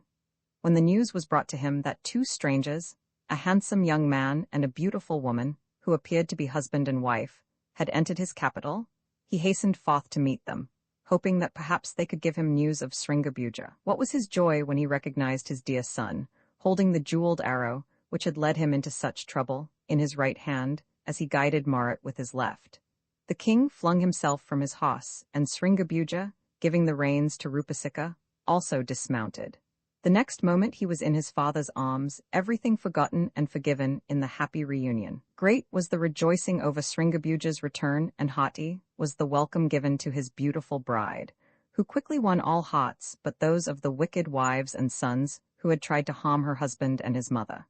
They feared the anger of the king when he found out how they had deceived him, and they were right to fear. Sringabuja's very first act was to plead for his mother to be set free. He would not tell any of his adventures, he said, till she could hear them too, and the king, full of remorse for the way he had treated her, went with him to the prison in which she had been shut up all this time. What was poor Gunavara's joy when the two entered the place in which she had shed so many tears? She could not at first believe her eyes or ears, but soon she realized that her sufferings were indeed over. She could not be quite happy till her beloved husband said he knew she had never loved anyone but him. She had been accused falsely, she said, and she wanted the woman who had told a lie about her to be made to own the truth. This was done in the presence of the whole court, and when judgment had been passed upon Ayasolka, the brothers of Sringabuja were also brought before their father, who charged them with having deceived him. They too were condemned, and all the culprits would have been taken to prison and shut up for the rest of their lives, if those they had injured had not pleaded for their forgiveness. Gunavara and her son prostrated themselves at the foot of the throne, and would not rise till they had won pardon for their enemies. Ayasolkar and the brothers were allowed to go free, but Sringabuja, though he was the youngest of all the princes, was proclaimed heir to the crown after his father's death. His brothers, however, never ceased to hate him, and when he came to the throne, they gave him a great deal of trouble. He had many years of happiness with his wife and parents before that, and never regretted the mistake about the jeweled arrow, since but for it he would, he knew, never have seen his beloved Rupasika. The magic picture long ago there lived far away in India a woodcutter called Subhadatta and his family, who were all very happy together. The father went every day to the forest near his home to get supplies of wood, which he sold to his neighbors, earning by that means quite enough to give his wife and children all that they needed. Sometimes he took his 3 boys with him, and now and then, as a special treat, his 2 little girls were allowed to trot along beside him. The boys longed to be allowed to chop wood for themselves, and their father told them that as soon as they were old enough, he would give each of them a little axe of his own. The girls, he said, must be content with breaking off small twigs from the branches he cut down, for he did not wish them to chop their own fingers off. This will show you what a kind father he was, and you will be very sorry for him when you hear about his troubles. All went well with Subhadatta for a long time. Each of the boys had his own little axe at last, and each of the girls had a little pair of scissors to cut off twigs, and very proud they all were when they brought some wood home to their mother to use in the house. One day, however, their father told them they could none of them come with him, for he meant to go a very long way into the forest to see if he could find better wood there than nearer home. Vainly, the boys entreated him to take them with him. Not today, he said. You would be too tired to go all the way, and would lose yourselves coming back alone. You must help your mother today and play with your sisters. They had to be content, for although Hindu children are as fond of asking questions as English boys and girls, they are very obedient to their parents and do all they are told without making any fuss about it. Of course, they expected their father would come back the day he started for the depths of the forest, although they knew he would be late. What then was their surprise when darkness came, and there was no sign of him. Again and again, their mother went to the door to look for him, expecting every moment to see him coming along the beaten path which led to their door. Again and again, she mistook the cry of some night bird for his voice calling to her. She was obliged at last to go to bed with a heavy heart, fearing some wild beast had killed him and that she would never see him again. Roman 2, when Subhadatta started for the forest, he fully intended to come back the same evening. But as he was busy cutting down a tree, he suddenly had a feeling that he was no longer alone. He looked up, and there, quite close to him, in a little clearing where the trees had been cut down by some other woodcutter, he saw 4 beautiful young girls looking like fairies in their thin summer dresses and with their long hair flowing down their backs, dancing round and round, holding each other's hands. Subhadatta was so astonished at the sight that he let his axe fall, and the noise startled the dancers, who all 4 stood still and stared at him. The woodcutter could not say a word, but just gazed and gazed at them, till one of them said to him, "Who are you, and what are you doing in the very depths of the forest where we have never before seen a man?" "I am only a poor woodcutter," he replied, "come to get some wood to sell, so as to give my wife and children something to eat and some clothes to wear." "That is a very stupid thing to do," said one of the girls. "You can't get much money that way. If you will only stop with us, we will have your wife and children looked after for you much better than you can do it yourself." Roman 3, Subhadatta, though he certainly did love his wife and children, was so tempted at the idea of stopping in the forest with the beautiful girls that, after hesitating a little while, he said, "Yes, I will stop with you, if you are quite sure all will be well with my dear ones." "You need not be afraid about that," said another of the girls. "We are fairies, you see, and we can do all sorts of wonderful things. It isn't even necessary for us to go where your dear ones are. We shall just wish them everything they want and they will get it. And the first thing to be done is to give you some food. You must work for us in return." "Of course," Subhadatta at once replied, "I will do anything you wish." "Well, begin by sweeping away all the dead leaves from the clearing, and then we will all sit down and eat together." Subhadatta was very glad that what he was asked to do was so easy. He began by cutting a branch from a tree, and with it, he swept the floor of what was to be the dining room. Then he looked about for the food, but he could see nothing but a great big pitcher standing in the shade of a tree, the branches of which hung over the clearing. So he said to one of the fairies, "Will you show me where the food is, and exactly where you would like me to set it out?" At these questions all the fairies began to laugh, and the sound of their laughter was like the tinkling of a number of bells. Roman 4, when the fairies saw how astonished Subhadatta was at the way they laughed, it made them laugh still more, and they seized each other's hands again and whirled round and round, laughing all the time. Poor Subhadatta, who was very tired and hungry, began to get unhappy and to wish he had gone straight home after all. He stooped down to pick up his axe and was just about to turn away with it when the fairies stopped their mad whirl and cried to him to stop. So he waited, and one of them said, "We don't have to bother about fetching this and fetching that. You see that big pitcher?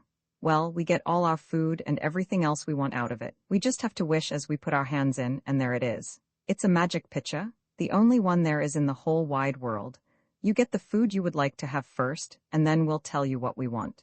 Subhadatta could hardly believe his ears when he heard that. Down he threw his axe and hastened to put his hand in the pitcher, wishing for the food he was used to. He loved curried rice and milk, lentils, fruit and vegetables, and very soon he had a beautiful meal spread out for himself on the ground. Then the fairies called out, one after the other, what they wanted for food, things the woodcutter had never heard of or seen, which made him quite discontented with what he had chosen for himself. The next few days passed away like a dream, and at first Subhadatta thought he had never been so happy in his life. The fairies often went off together, leaving him alone, only coming back to the clearing when they wanted something out of the pitcher. The woodcutter got all kinds of things he fancied for himself, but presently he began to wish he had his wife and children with him to share his wonderful meals. He began to miss them terribly, and he missed his work too. It was no good cutting trees down and chopping up wood when all the food was ready cooked. Sometimes he thought he would slip off home when the fairies were away, but when he looked at the pitcher, he could not bear the thought of leaving it. Soon Subhadatta could not sleep well for thinking of the wife and children he had deserted. Suppose they were hungry when he had plenty to eat. It even came into his head that he might steal the pitcher and take it home with him when the fairies were away. But he had not after all the courage to do this, for even when the beautiful girls were not in sight, he had a feeling that they would know if he tried to go off with the pitcher, and that they would be able to punish him in some terrible way. One night he had a dream that troubled him very much. He saw his wife sitting crying bitterly in the little home he used to love, holding the youngest child on her knee, whilst the other three stood beside her looking at her very, very sadly. He started up from the ground on which he lay, determined to go home at once, but at a little distance off he saw the fairies dancing in the moonlight, and somehow he felt again he could not leave them and the pitcher. The next day, however, he was so miserable that the fairies noticed it, and one of them said to him, "Whatever is the matter? We don't care to keep unhappy people here. If you can't enjoy life as we do, you had better go home." Then Subhadatta was very much frightened lest they should really send him away, so he told them about his dream, and that he was afraid his dear ones were starving for want of the money he used to earn for them. "Don't worry about them," was the reply. "We will let your wife know what keeps you away. We will whisper in her ear when she is asleep, and she will be so glad to think of your happiness that she will forget her own troubles." Romans 7. Subhadatta was very much cheered by the sympathy of the fairies, so much so that he decided to stop with them for a little longer at least. Now and then he felt restless, but on the whole the time passed pleasantly, and the pitcher was a daily delight to him. Meanwhile, his poor wife was at her wits' end how to feed her dear children. If it had not been that the two boys were brave, plucky little chaps, she really would have been in despair. When their father did not come back, and all their efforts to find him were in vain, these boys set to work to help their mother. They could not cut down trees, but they could climb them and chop off small branches with their axes, and this they did, making up bundles of faggots and selling them to their neighbors. These neighbors were touched by the courage they showed, and not only paid them well for the wood, but often gave them milk and rice and other little things to help them. In time they actually got used to being without Subhadatta, and the little girls nearly forgot all about him. Little did they dream of the change that was soon to come into their lives. Roman 8. A month passed peacefully away in the depths of the forest, Subhadatta waiting on the fairies, and becoming every day more selfish and bent on enjoying himself. Then he had another dream, in which he saw his wife and children in the old home, with plenty of food, and evidently so happy without him that he felt quite determined to go and show them he was still alive. When he woke he said to the fairies, "I will not stop with you any longer. I have had a good time here, but I am tired of this life away from my own people."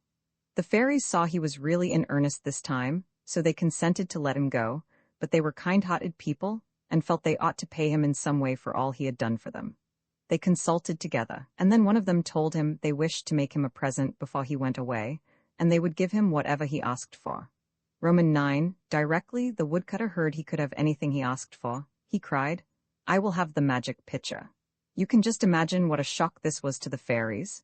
You know, of course, that fairies always keep their word. If they could not persuade Subhadatta to choose something else, they would have to give him their beloved, their precious pitcher, and would have to seek their food for themselves. They all tried all they could to persuade the woodcutter to choose something else. They took him to their own secret treasure house, in an old tree with a hollow trunk, even the entrance to which no mortal had ever been allowed to see. They blindfolded him before they started, so that he could never reveal the way, and one of them led him by the hand, telling him where the steps going down from the tree began. When at last the bandage was taken from his eyes, he found himself in a lofty hall with an opening in the roof through which the light came.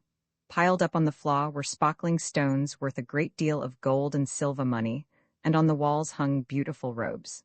Subhadatta was quite dazed with all he saw, but he was only an ignorant woodcutter and did not realize the value of the jewels and clothes.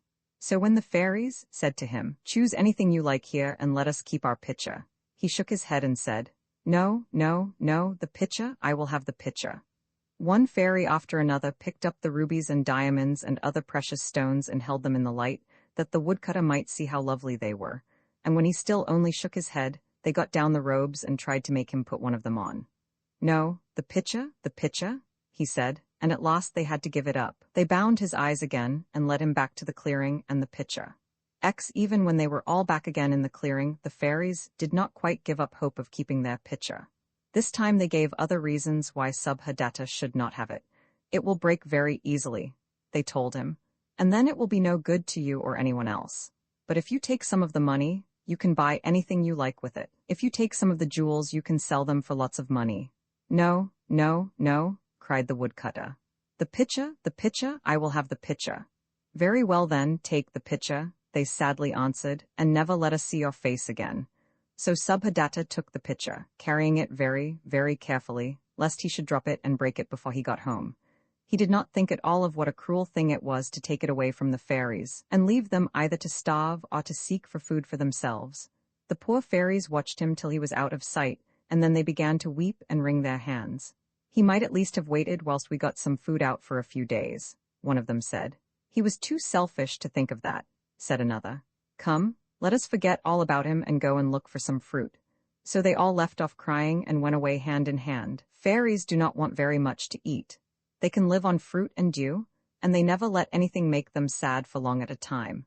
They go out of this story now, but you need not be unhappy about them, because you may be very sure that they got no real harm from their generosity to Subhadatta in letting him take the pitcher. Roman 11, you can just imagine what a surprise it was to Subhadatta's wife and children when they saw him coming along the path leading to his home. He did not bring the pitcher with him, but had hidden it in a hollow tree in the wood near his cottage, for he did not mean anyone to know that he had it. He told his wife that he had lost his way in the forest, and had been afraid he would never see her or his children again, but he said nothing about the fairies. When his wife asked him how he had got food, he told her a long story about the fruits he had found, and she believed all he said, and determined to make up to him now for all she thought he had suffered. When she called the little girls to come and help her get a nice meal for their father, Subhadatta said, "Oh, don't bother about that. I've brought something back with me. I'll go and fetch it, but no one is to come with me." Subhadatta's wife was sorely disappointed at this, because she loved her husband so much that it was a joy to her to work for him. The children too wanted, of course, to go with their father, but he ordered them to stop where they were. He seized a big basket which was full of fuel for the fire, tumbled all the wood in it on the floor, and went off alone to the pitcher. Very soon he was back again with his basket full of all sorts of good things, the very names of which his wife and children had no idea of. "There," he cried, "what do you think of that? Am I not a clever father to have found all that in the forest? Those are the fruits I meant when I told mother about them." Roman 12 life was now, of course, completely changed for the family in the forest. Subhadatta no longer went to cut wood to be sold, and the boys also left off doing so. Every day their father fetched food for them all, and the greatest desire of each one of the family was to find out where it came from. They never could do so, for Subhadatta managed to make them afraid to follow him when he went forth with his basket. The secret he kept from the wife to whom he used to tell everything soon began to spoil the happiness of the home. The children, who had no longer anything to do, quarreled with each other. Their mother got sadder and sadder, and at last decided to tell Subhadatta that, unless he would let her know where the food came from, she would go away from him and take her little girls with her. She really did mean to do this, but something soon happened to change everything again.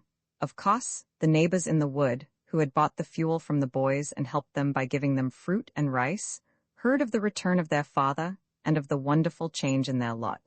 Now the whole family had plenty to eat every day, though none of them knew where it all came from. Subhadatta was very fond of showing off what he could do, and sometimes asked his old friends amongst the woodcutters to come and have a meal with him.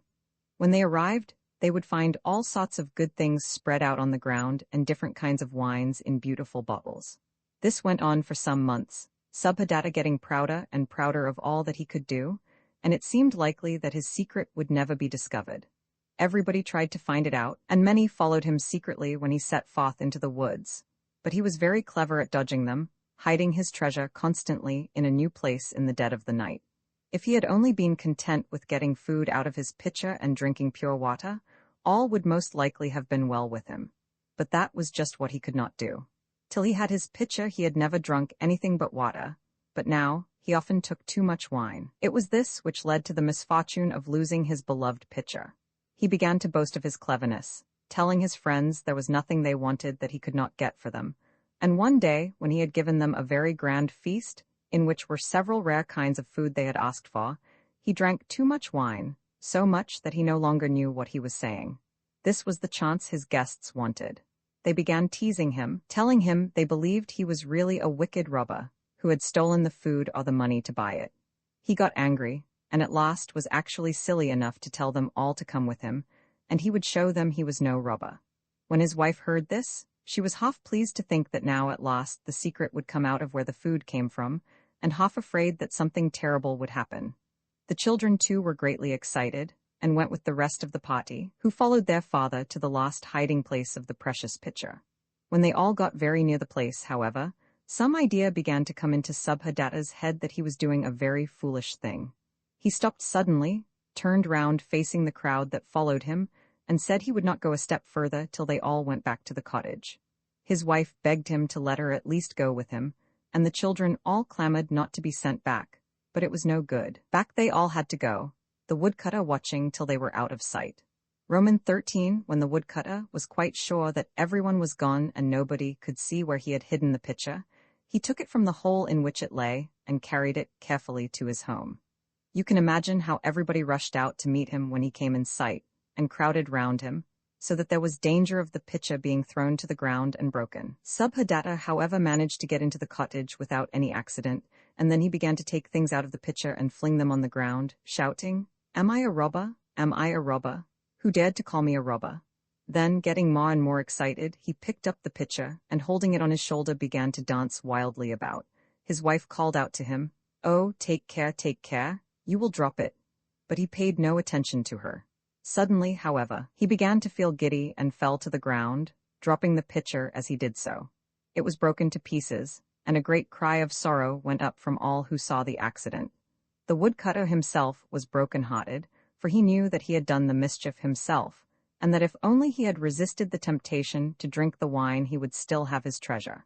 He was going to pick up the pieces to see if they could be stuck together, but to his very great surprise he could not touch them.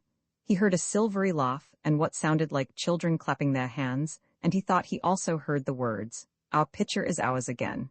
Could it all have been a dream?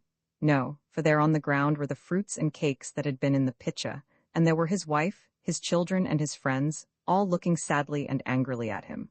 One by one the friends went away, leaving Subhadatta alone with his family. Roman 14, this is the end of the story of the magic pitcher.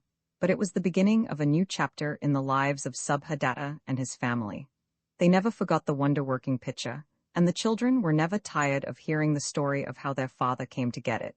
They often wandered about in the forest, hoping that they too would meet with some wonderful adventure, but they never saw the fairies or found a magic pitcher. By slow degrees, the woodcutter returned to his old ways, but he had learnt one lesson.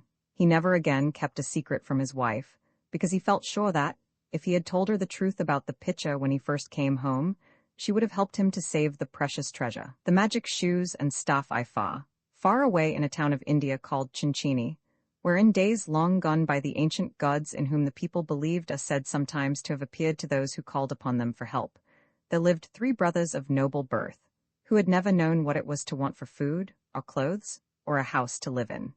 Each was married to a wife he loved, and for many years they were all as happy as the day was long. Presently, however, a great misfortune in which they all shared befell their native country. There was no rain for many, many weeks, and this is a very serious thing in a hot country like India, because, when it does not rain for a long time, the ground becomes so parched and hard that nothing can grow in it. The sun is very much stronger in India than it is in England, and it sent forth its burning rays, drying up all the water in the tanks and changing what had been a beautiful country, covered with green crops good for food, into a dreary desert, where neither men nor animals could get anything to eat. The result of this was that there was a terrible famine, in which hundreds of people and animals died, little children being the first to suffer. Now the three brothers, who had none of them any children, got frightened at the state of things, and thought to themselves, "If we do not escape from this dreadful land, we shall die." They said to each other, "Let us flee away from here, and go somewhere where we are sure of being able to get plenty to eat and drink. We will not take our wives with us, they would only make things worse for us. Let us leave them to look after themselves." Roman 2. So the three wives were deserted, and had to manage as best they could without their husbands, who did not even trouble to wish them goodbye. The wives were at first very sad and lonely, but presently a great joy came to one of them, which made the other two very happy as well. This joy was the birth of a little boy, whose two aunts loved him almost as much as his mother did. The story does not tell how they all got food whilst the famine was going on, though it is very evident that they were not starved, for the baby boy grew fast and was a strong, healthy little fellow. One night all the three wives had the same dream, a very wonderful one, in which the god Siva, who is very much honored in India, appeared to them. He told them that, looking down from heaven, he had noticed how tenderly they cared for the newborn baby, and that he wished them to call him Putraka.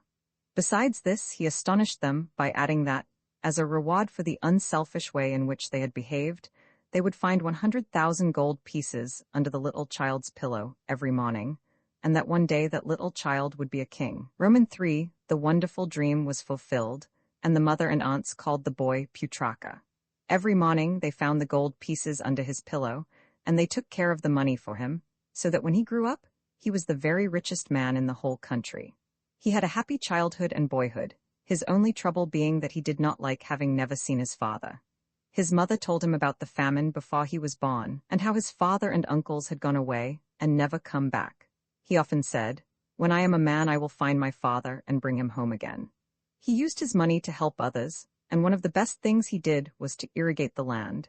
That is to say, he made canals into which water was made to flow in times when there was plenty of rain, so that there was no danger of there being another famine, such as that which had driven his father and uncles away. The country in which he lived became very fruitful. Everybody had enough to eat and drink, and Putraka was very much loved, especially by the poor and unhappy. When the king who ruled over the land died, everybody wanted Putraka to take his place, and he was chosen at once. Roman 4. One of the other wise things Putraka did, when he became king, was to make great friends with his Brahmin subjects. Brahmins are always very fond of traveling, and Putraka thought, if he were good and generous to them, they would talk about him wherever they went, and that perhaps through them his father and uncles would hear about him. He felt sure that, if they knew he was now a king ruling over their native land, they would want to come back. He gave the Brahmins plenty of money, and told them to try and find his father and uncles. If they did, they were to say how anxious he was to see them, and promise them everything they wanted, if only they would return. Just what the young king hoped came to pass. Wherever the Brahmins went they talked about the country they came from, and the wonderful young king who ruled over it. Putraka's father and uncles, who were after all not so very far off, heard the stories about him, and asked the Brahmins many questions. The answers made them very eager to see Putraka, but they did not at first realize that he was closely related to them. Only when they heard the name of his mother did they guess the truth. Putraka's father knew, when he deserted his wife, that God was going to give her a child soon, which made it even more wicked of him to leave her. Now, however, he forgot all about that, only thinking how he could make as much use as possible of the son who had become a king. He wanted to go back at once alone, but the uncles were not going to allow that. They meant to get all they could out of Putraka too, and the three selfish men, who were now quite old, set off together for the land they had left so long ago. They arrived safely, and made their way to the palace, where they were received with great rejoicings. None of the wives said a word of reproach to the husbands who had deserted them, and as for Putraka, he was so overjoyed at having his father back, that he gave him a beautiful house to live in and a great deal of money. He was very good to his uncles too, and felt that he had now really nothing left to wish for. The three wives very soon had good reason to wish their husbands had stayed away. Instead of being grateful for all Putraka's generosity, they were very unkind and exacting, never pleased with anything, and whatever they had given them, they were always trying to get more. In fact, they were silly as well as wicked, for they did not realize that this was not the way to make the king love them or wish to keep them with him. Presently, they became jealous of Putraka and began to wish to get rid of him. His father hated to feel that his son was king, whilst he was only one of that king's subjects, and he made up his mind to kill him, hoping that if he could only get rid of him, he might rule over the country in his stead. He thought and thought how best to manage this, and did not at first mean to tell his brothers anything about it, but in the end, he decided he had better have them on his side. So he invited them to go with him to a secret place to talk the matter over. Romans 7, after many meetings, the three wicked men decided that they would pay someone to kill the king, first making the murderer they chose swear that he would never tell who had ordered him to do the terrible deed. It was not very difficult to find a man bad enough to take money for such an evil purpose, and the next thing to do was to decide where and when the deed was to be done. Putraka had been very well brought up by his mother, and he often went to a beautiful temple near his palace to pray alone. He would sometimes stop there a long time, winning fresh wisdom and strength to do the work he was trusted with, and praying not only for himself, but for his father, his mother, his aunts and uncles, and for the people he loved so much. The murderer was told to wait in this temple, and when the young king was absorbed in prayer, to fall suddenly upon him and kill him. Then, when Putraka was dead, he was to take his body and bury it far away in the depths of the forest where it could never be found. At first it seemed likely that this cruel plot would succeed. To make quite sure, the murderer got two other men as wicked as himself to come and help him, promising to give them a share in the reward. But the God who had taken care of Putraka ever since he was born did not forget him now. As the young king prayed, forgetting everything in his earnest pleading for those he loved, he did not see or hear the evil men drawing stealthily close to him. Their arms were uplifted to slay him, and the gleam of the weapons in the light that was always kept burning flashed upon him, when suddenly the heavenly guardian of the temple, who never left it day or night, but was generally invisible, appeared and cast a spell upon the wicked men, whose hands were arrested in the very act to strike.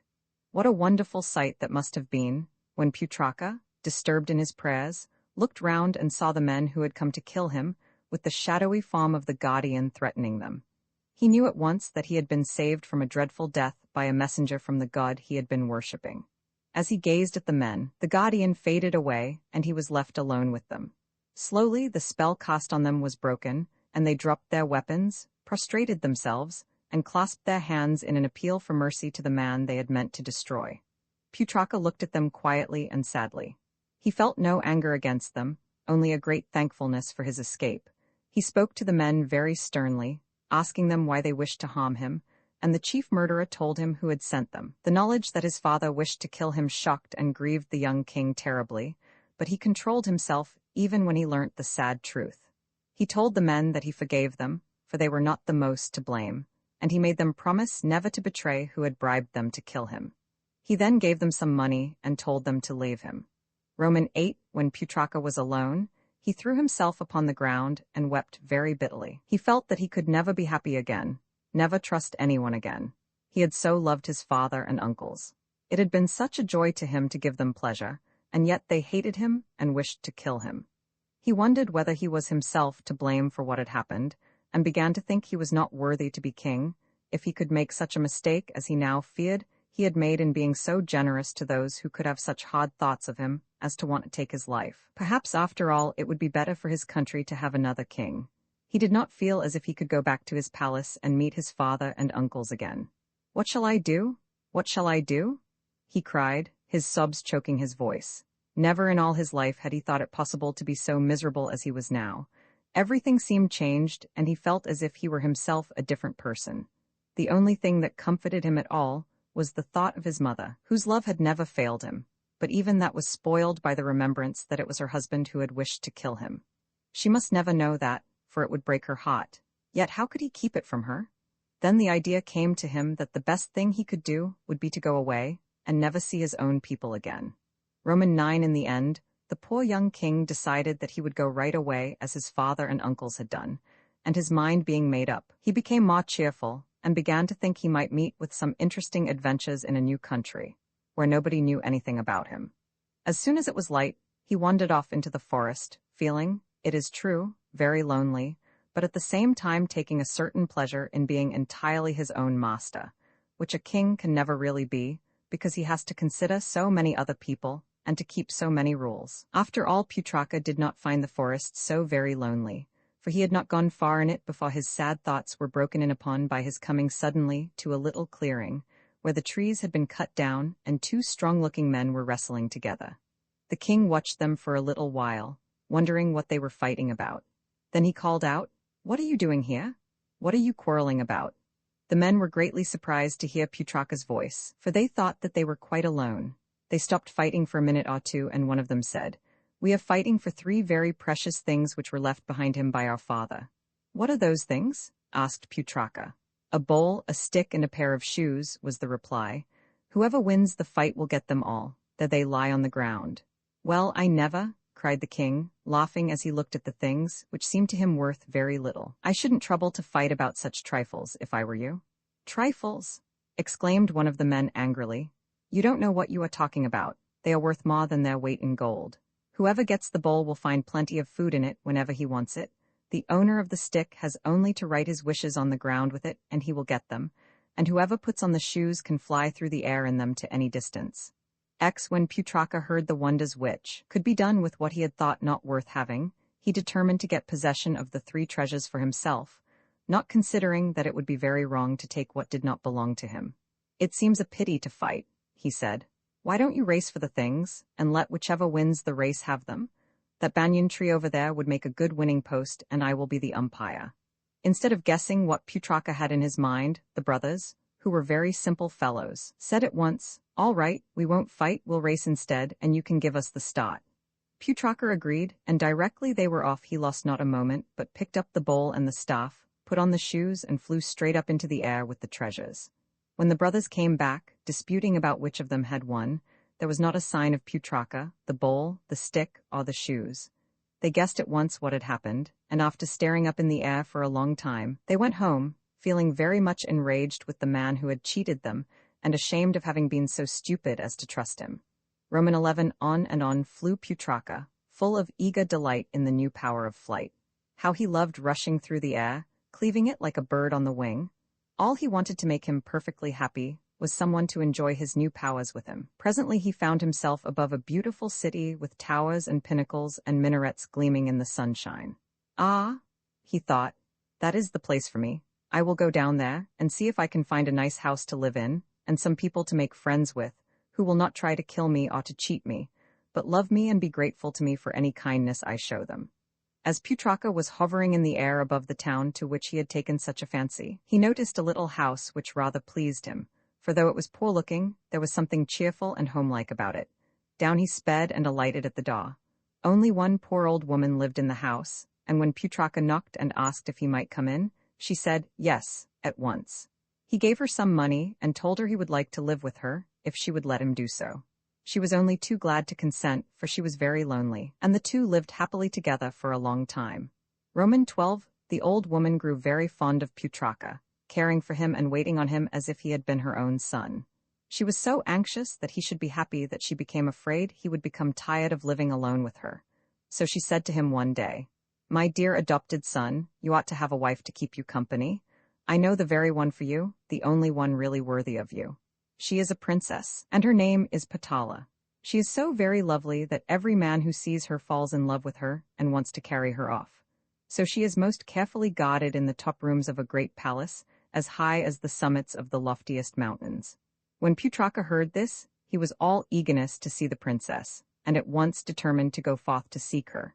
He was more than ever glad now that he had stolen the shoes, because he knew that they would carry him even to the top of the highest mountains. Roman 13 The very evening of the day, when Putraka heard about the princess, he started on his journey, taking with him his bowl and staff. The old woman gave him very careful instructions which way to go, and begged him to come back to tell her how he had got on. He promised he would, thanked her for all she had done for him, and flew away in a great state of excitement. She watched him till he was quite out of sight, and then went sadly into her lonely home, wondering if she would ever see him again. It was not long before Putraka came in sight of the palace. It was a beautiful night, and the moon was shining full upon the room in which the princess was asleep. It was a very big one, with costly furniture and priceless tapestry hung round the walls, and there were doors behind the tapestry leading to other apartments, in some of which the attendants on Patala slept, whilst others kept watch lest anyone should intrude upon their mistress. No one thought of guarding the windows, for they were so high up that only a bird could reach them. The young king alighted on the ledge of the window of the princess' room and looked in. There, on a golden bed, amongst soft cushions and embroidered coverings, lay the most lovely creature he had ever beheld, so lovely that he fell in love with her at once and gave a loud cry of delight. This woke the princess, who started up and was about to scream out aloud in her terror at seeing a man looking in at the window, when Putraka with the aid of his magic staff made himself invisible. Then, thinking she had been dreaming, Patala lay down again, and the king began talking to her in a low voice, telling her he had heard of her beauty and had flown from far away to see her. He begged her to allow him to show himself to her, and added, "I will go away again directly afterwards if you wish it." Putraka's voice was so gentle, and it seemed to Patala so wonderful that a man could fly and make himself invisible, that she was full of curiosity to see him and find out all about him. So she gave her consent, and immediately afterwards the young king stood within the room, looking so noble and so handsome that she too fell in love at first sight. Putraka told her all about his life and adventures, which interested her very much. She was glad, she said, that he was a king, but she would have loved him just as well, whoever he might have been. After a long talk, Patala begged him to leave her for fear her attendants should discover him and tell her father about him. "My father would never let me marry you," she declared, "unless you were to come with many followers as a king to ask my hand, and how can you do that when you are only a wandering exile?" Roman 14. It was very difficult to persuade Putraka to go, but at last he flew away. Every night after that, however, he came to see Patala, spending the days sometimes in one place, sometimes in another, and using his magic bowl to supply himself with food. Alas, he forgot all about the dear old woman to whom he owed all his happiness, and she slowly gave up hope of ever seeing him again. He might quite easily have flown to her cottage and cheered her with his presence, but he was so wrapped up in his love for Patala that everything else went out of his head. This selfishness on his part presently got him into serious trouble, for he became careless about making himself invisible when he flew up to the princess' window. So that one night he was discovered by a guardian of the palace. The matter was at once reported to the king, who could not at first believe such a thing was possible. The man must have seen a big bird, that was all. The king, however, ordered one of his daughter's ladies to keep watch every night in an anteroom, leaving the door open with the tapestry, in which there was a slit, drawn carefully over it, and to come and tell him in the morning if she had seen or heard anything unusual. Now the lady chosen loved the princess, and, like many of her fellow attendants, thought it was very cruel of the king to punish his own child for being so beautiful, by shutting her up as he did. It so happened that the very first night she was on guard, Putraka had flown a very, very long way, not noticing where he was going, because he was thinking so earnestly of Patala. When at last he flew in at her window, he was so weary that he sank down on a couch and fell fast asleep. The princess too was tired, because she had lain awake talking to her lover so many nights running that she had had hardly any rest. So when the lady peeped through the slit in the tapestry, there, by the light of the night lamp, she saw the young king lying unconscious, whilst the princess also was asleep. Very cautiously the attendant crept to the side of Putraka and took a long, long look at him. She noticed how handsome he was, and that he was dressed in beautiful clothes. She especially remarked the turban he wore, because in India the rank to which men belong is shown by the kind of turbans they wear. "This is no common man," she thought, "but a prince or king in disguise. What shall I do now? I will not raise an alarm which might lead to this beautiful young lover being killed and the heart of my dear mistress broken." Roman 15. After hesitating a long time, the lady made up her mind that she would only put some mock in the turban of Putraka, so that he could be known again, and let him escape that night at least. So she stole back to her room, fetched a tiny brooch, and fastened it in the folds of the turban, where the wearer was not likely to notice it himself. This done, she went back to listen at the door. It was nearly morning when Putraka woke up, very much surprised at finding himself lying on the couch, for he did not remember throwing himself down on it. Starting up, he woke Patala, who was terribly frightened, for she expected her ladies to come in any minute to help her to dress. She entreated Putraka to make himself invisible and fly away at once. He did so, and, as usual, wandered about until the time should come to go back to the palace. But he still felt too tired to fly, and instead walked about in the town belonging to Patala's father. The lady, who had been on guard, had half a mind to tell her mistress that her secret was discovered, but before she could get a chance to do so, she was sent for by the king, who asked her if she had seen or heard anything during the night. She tried very hard to escape from betraying Patala, but she hesitated so much in her answers that the king guessed there was something she wanted to hide, and told her, if she did not reveal the whole truth, he would have her head shaved and send her to prison.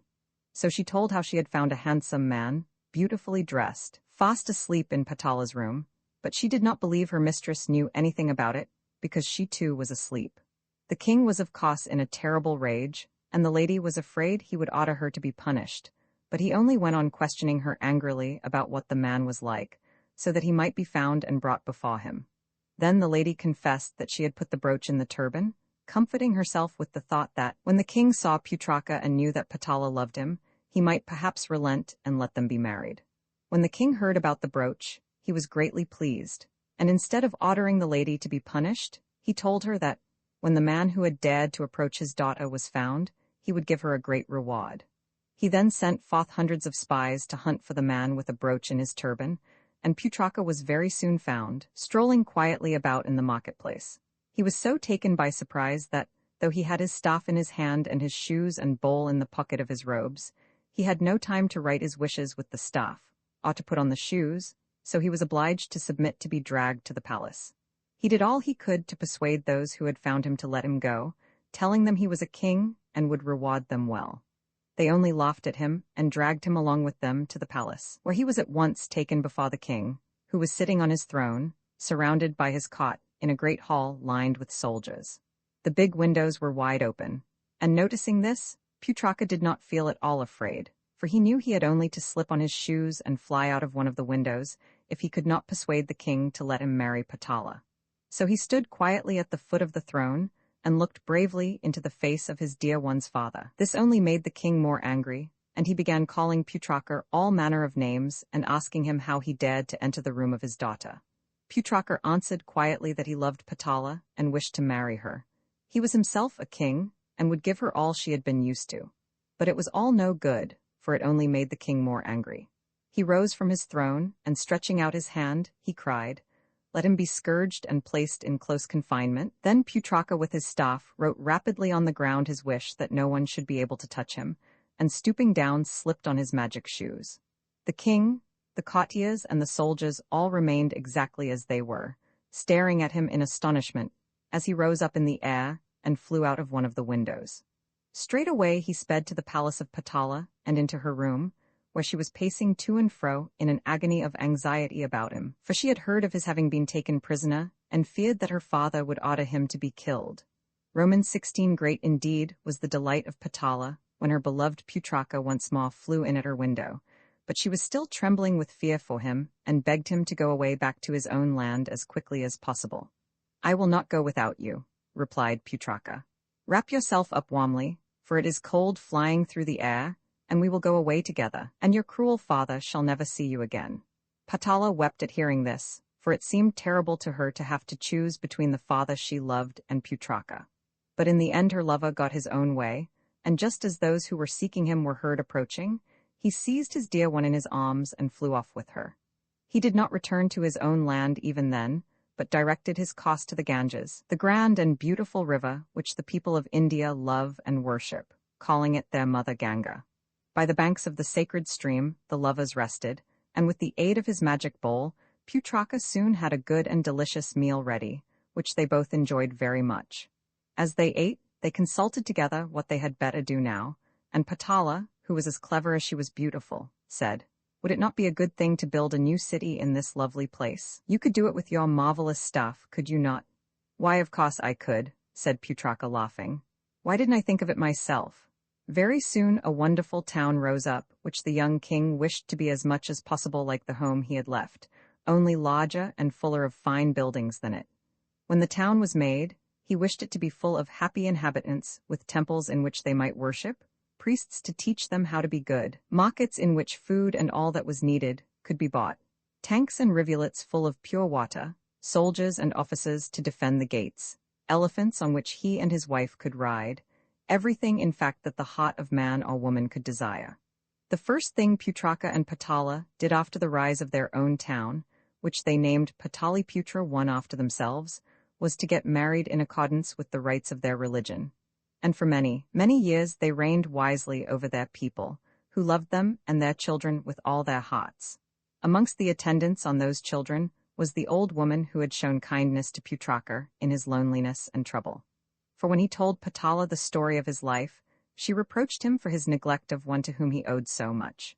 She made him feel quite ashamed of himself, and he flew away and brought the dear old lady back with him, to her very great delight.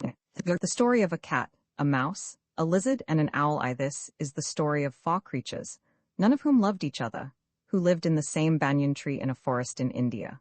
Banyan trees are very beautiful and very useful, and get their name from the fact that Banyans, as merchants are called in India, often gather together in their shade to sell their goods. Banyan trees grow to a very great height, spreading their branches out so widely that many people can stand beneath them. From those branches roots spring forth, which, when they reach the ground, pierce it and look like columns holding up a roof. If you have never seen a banyan tree, you can easily find a picture of one in some dictionary, and when you have done so, you will understand that a great many creatures can live in one without seeing much of each other. In an especially fine banyan tree, outside the walls of a town called Vidisa, a cat, an owl, a lizard, and a mouse had all taken up their abode.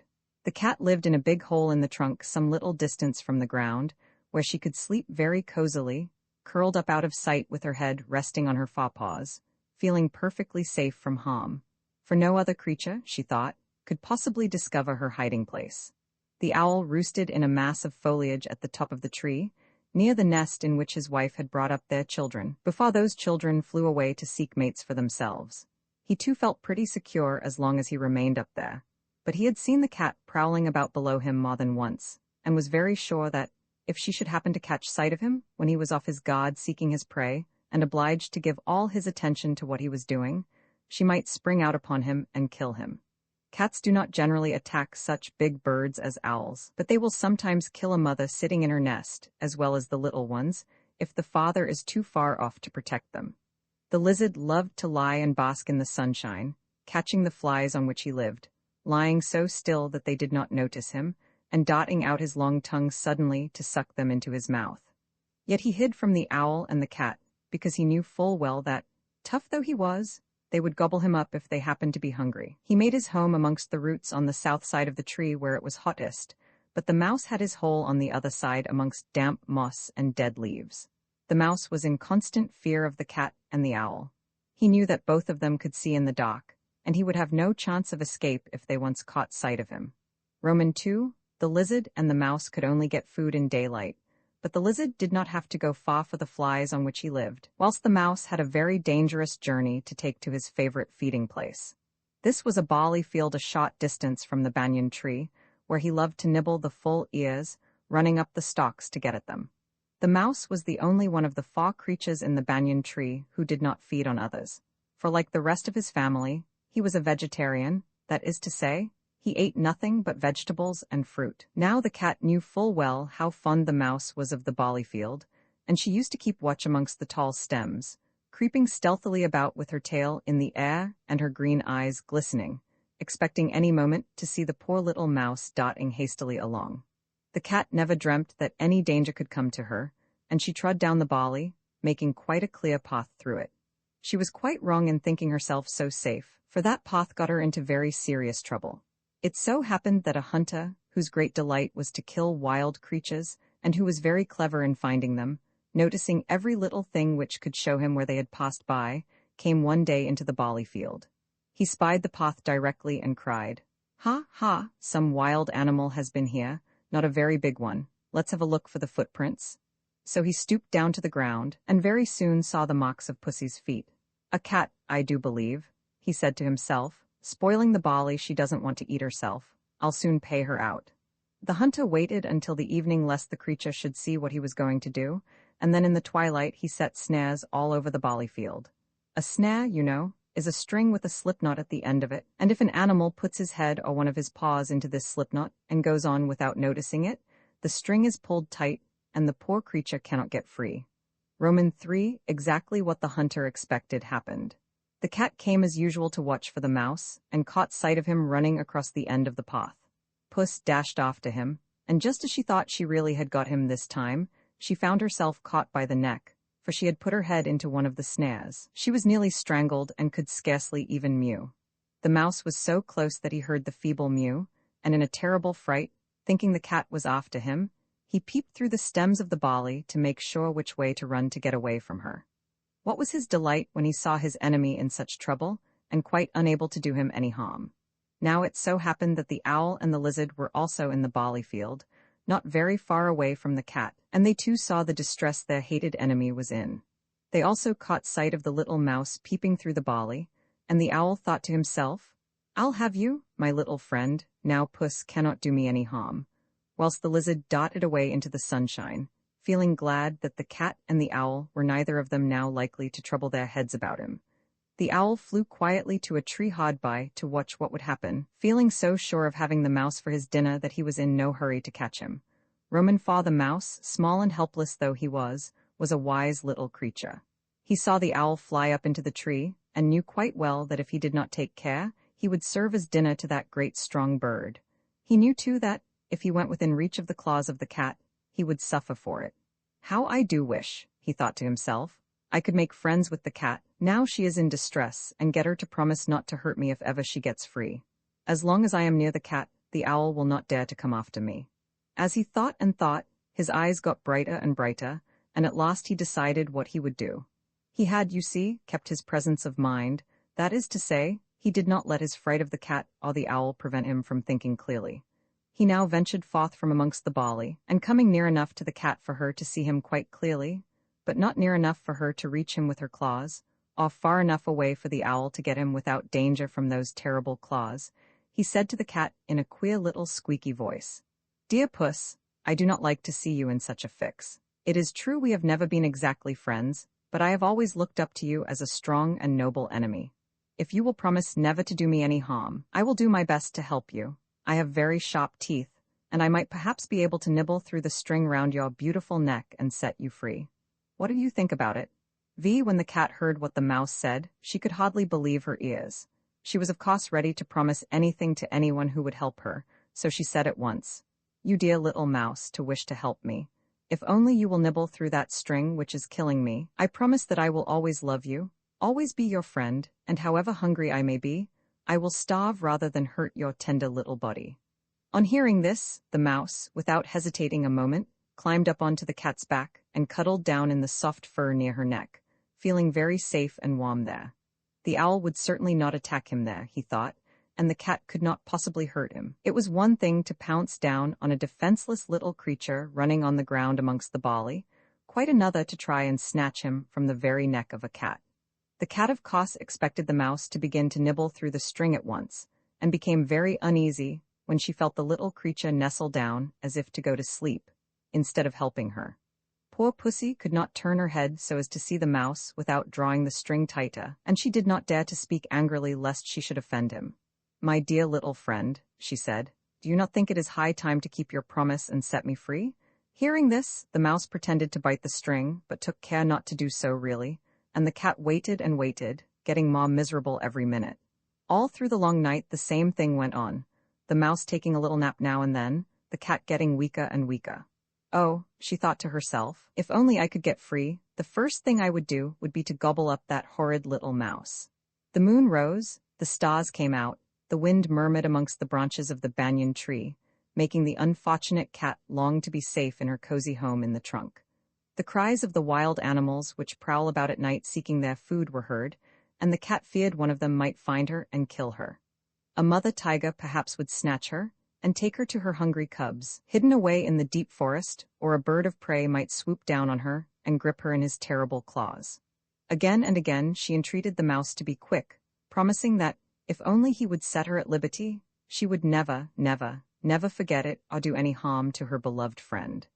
It was not until the moon had set and the light of the dawn had put out that of the stars that the mouse made any real effort to help the cat. By this time the hunter who had set the snare came to see if he had caught the cat, and the poor cat, seeing him in the distance, became so wild with terror that she nearly killed herself in the struggle to get away. Keep still," cried the mouse, "and I will really save you." Then, with a few quick bites with his sharp teeth, he cut through the string, and the next moment the cat was hidden amongst the barley, and the mouse was running off in the opposite direction, determined to keep well out of sight of the creature he had kept in such misery for so many hours. Full well, he knew that all the cat's promises would be forgotten, and that she would eat him up if she could catch him. The owl, too, flew away, and the lizard went off to hunt flies in the sunshine, and there was not a sign of any of the 4 inhabitants of the banyan tree when the hunter reached the snare.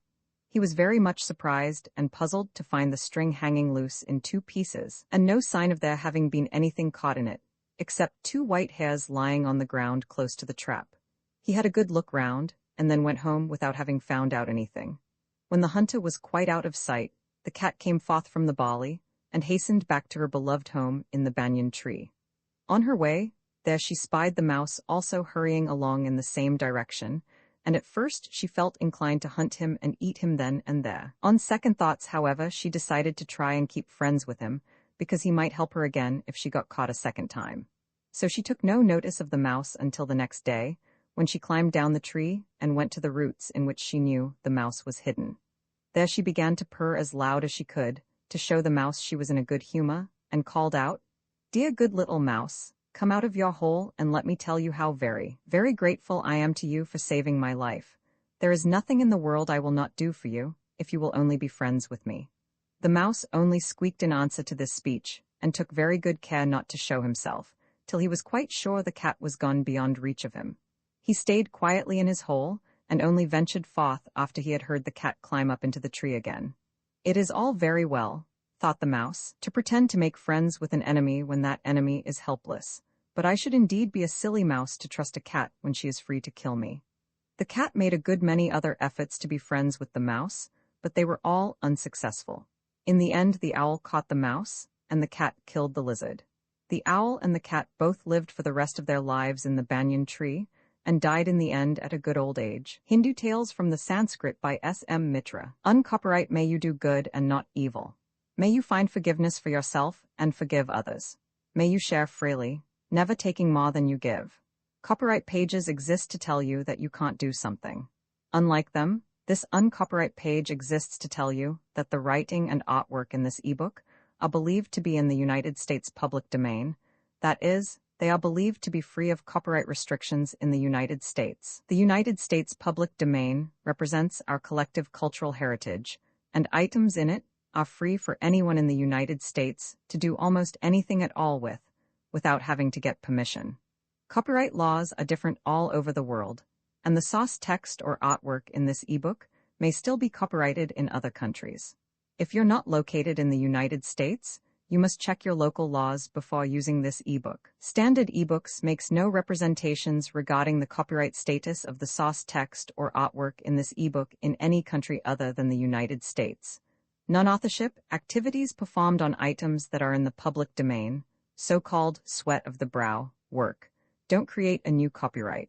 That means that nobody can claim a new copyright on an item that is in the public domain for, among other things, work like digitization, mock-up, or typography. Regardless, the contributors to this ebook released their contributions under the terms in the CC 01.0 Universal Public Domain dedication, thus dedicating to the worldwide public domain all of the work they've done on this ebook, including but not limited to metadata, the title page, imprint, colophon, this uncopyright, and any changes or enhancements to, or mock-up on, the original text and artwork. This dedication doesn't change the copyright status of the source text or artwork. We make this dedication in the interest of enriching our global cultural heritage, to promote free and libre culture around the world, and to give back to the unrestricted culture that has given all of us so much. Table of Contents. Landmarks. A crow and his 3 friends. In the branches of a great tree, in a forest in India, lived a wise old crow in a very comfortable, well-built nest. His wife was dead, and all his children were getting their own living, so he had nothing to do but to look after himself. He led a very easy existence, but took a great interest in the affairs of his neighbors. One day, popping his head over the edge of his home, he saw a fierce-looking man stalking along, carrying a stick in one hand and a net in the other. "That fellow is up to some mischief, I'll be bound," thought the crow. "I will keep my eye on him." The man stopped under the tree, spread the net on the ground, and taking a bag of rice out of his pocket, he scattered the grains amongst the meshes of the net. Then he hid himself behind the trunk of the tree from which the crow was watching, evidently intending to stop there and see what would happen. The crow felt pretty sure that the stranger had designs against birds, and that the stick had something to do with the matter. He was quite right, and it was not long before just what he expected came to pass. A flock of pigeons, led by a specially fine bird who had been chosen king because of his size and the beauty of his plumage, came flying rapidly along, and noticed the white rice, but did not see the net, because it was very much the same color as the ground. Down swooped the king, and down swept all the other pigeons, eager to enjoy a good meal without any trouble to themselves. Alas, their joy was short-lived. They were all caught in the net and began struggling to escape, beating the air with their wings and uttering loud cries of distress. The crow and the man behind the tree kept very quiet, watching them, the man with his stick ready to beat the poor helpless birds to death, the crow watching out of mere curiosity. Now a very strange and wonderful thing came to pass. The king of the pigeons, who had his wits about him, said to the imprisoned birds, "Take the net up in your beaks. All of you spread out your wings at once and fly straight up into the air as quickly as possible." Roman 2, in a moment all the pigeons, who were accustomed to obey their leader, did as they were bid. Each little bird seized a separate thread of the net in his beak and up, up, up, they all flew, looking very beautiful with the sunlight gleaming on their white wings. Very soon they were out of sight, and the man, who thought he had hit upon a very clever plan, came forth from his hiding place, very much surprised at what had happened. He stood gazing up after his vanished net for a little time, and then went away muttering to himself, whilst the wise old crow laughed at him.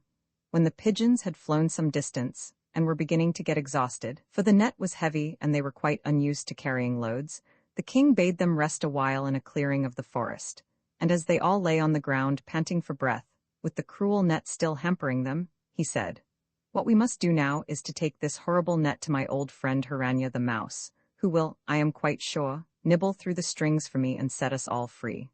He lives, as you all know, near the tree where the net was spread, deep underground, but there are many passages leading to his home, and we shall easily find one of the openings. Once there, we will all lift up our voices and call to him at once, when he will be sure to hear us." So the weary pigeons took up their burden once more, and sped back whence they had come, greatly to the surprise of the crow, who wondered at their coming back to the very place where misfortune had overtaken them. He very soon learnt the reason, and got so excited watching what was going on, that he hopped out of his nest and perched upon a branch where he could see better. Presently a great clamor arose, one word being repeated again and again. "Hiranya, Hiranya, Hiranya. Why, that's the name of the mouse who lives down below there," thought the crow. "Now, what good can he do? I know," he added, as he remembered the sharp teeth of Hiranya. "That king of the pigeons is a sensible fellow. I must make friends with him." Very soon, as the pigeons lay fluttering and struggling outside one of the entrances to Hiranya's retreat, the mouse came out. He didn't even need to be told what was wanted, but at once began to nibble the string, first setting free the king, and then all the rest of the birds. "A friend in need is a friend indeed," cried the king. "A thousand thanks." And away he flew up into the beautiful free air of heaven, followed by the happy pigeons, none of them ever likely to forget the adventure or to pick up food from the ground without a good look at it first. Roman 3, the mouse did not at once return to his hole when the birds were gone, but went for a little stroll, which brought him to the ground still strewn with rice, which he began to eat with great relish. "It's an ill wind," he said to himself, "which brings nobody any good. There's many a good meal for my whole family here." Presently he was joined by the old crow, who had flown down from his perch unnoticed by Hiranya, and now addressed him in his croaky voice. "Hiranya," he said, "for that I know is your name, I am called Lagupatan, and I would gladly have you for a friend. I have seen all that you did for the pigeons, and have come to the conclusion that you are a mouse of great wisdom, ready to help those who are in trouble, without any thought of yourself." "You are quite wrong," squeaked Hiranya. "I am not so silly as you make out. I have no wish to be your friend. If you were hungry, you wouldn't hesitate to gobble me up. I don't care for that sort of affection." With that, Hiranya whisked away to his hole, pausing at the entrance, when he knew the crow could not get at him, to cry, "You be off to your nest and leave me alone." The feelings of the crow were very much hurt at this speech, the more that he knew full well it was not exactly love for the mouse, which had led him to make his offer, but self-interest. for who could tell what difficulties he himself might some day be in, out of which the mouse might help him. Instead of obeying Hiranya and going back to his nest, he hopped to the mouse's hole, and putting his head on one side in what he thought was a very taking manner, he said, "Pray do not misjudge me so. Never would I harm you. Even if I did not wish to have you for a friend, I should not dream of gobbling you up, as you say, however hungry I might be. Surely you are aware that I am a strict vegetarian and never eat the flesh of other creatures. At least give me a trial. Let us share a meal together and talk the matter over." Roman Hiranya, on hearing the last remark of Laghupatin, hesitated, and in the end he agreed that he would have supper with the crow that very evening. "There is plenty of rice here," he said, "which we can eat on the spot. It would be impossible for you to get into my hole, and I am certainly not disposed to visit you in your nest." So the two at once began their meal, and before it was over they had become good friends. Not a day passed without a meeting, and when all the rice was eaten up, each of the two would bring something to the feast. This had gone on for some little time, when the crow, who was fond of adventure and change, said one day to the mouse, "Don't you think we might go somewhere else for a time? I am rather tired of this bit of the forest, every inch of which we both know well. I've got another great friend who lives beside a fine river a few miles away, a tortoise named Mantaraka. A thoroughly good, trustworthy fellow he is, though rather slow and cautious in his ways. I should like to introduce you to him. There are quantities of food suitable for us both where he lives, for it is a very fruitful land. What do you say to coming with me to pay him a visit?" "How in the world should I get there?" answered Hiranya. "It's all very well for you who can fly. I can't walk for miles and miles. For all that I too am sick of this place and would like a change." "Oh, there's no difficulty about that," replied Laghupatin. "I will carry you in my beak and you will get there without any fatigue at all." To this Hiranya consented, and very early one morning the two friends started off together. After flying along for several hours, the crow began to feel very tired. He was seized too with a great desire to hear his own voice again.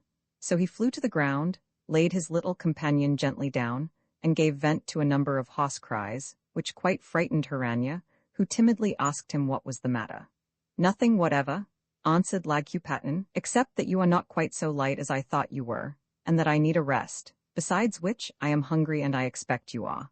We had better stop here for the night and start again early tomorrow morning." Hiranya readily agreed to this, and after a good meal, which was easily found, the two settled down to sleep, the crow perched in a tree, the mouse hidden amongst its roots. Very early the next day they were off again, and soon arrived at the river, where they were warmly welcomed by the tortoise. The three had a long talk together, and agreed never to part again. The tortoise, who had lived a great deal longer than either the mouse or the crow, was a very pleasant companion, and even Laghupatin, who was very fond of talking himself, liked to listen to his stories of long ago. "I wonder," said the tortoise, whose name was Mantaraka, to the mouse, "that you are not afraid to travel about as you have done, with your soft little body unprotected by any armor. Look how different it is for me. It is almost impossible for any of the wild creatures who live near this river to hurt me, and they know it full well. See how thick and strong my armor is. The claws even of a tiger, a wild cat, or an eagle could not penetrate it. I am very much afraid, my little friend, that you will be gobbled up some fine day, and Laghupatin and I will seek for you in vain."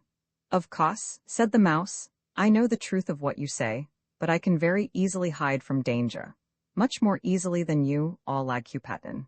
A tuft of moss or a few dead leaves are shelter enough for me, but big fellows like you and the crow can be quite easily seen. Nobody saw me when the pigeons were all caught except Laghupatin, and I would have kept out of his sight if I had not known that he did not care to eat mice."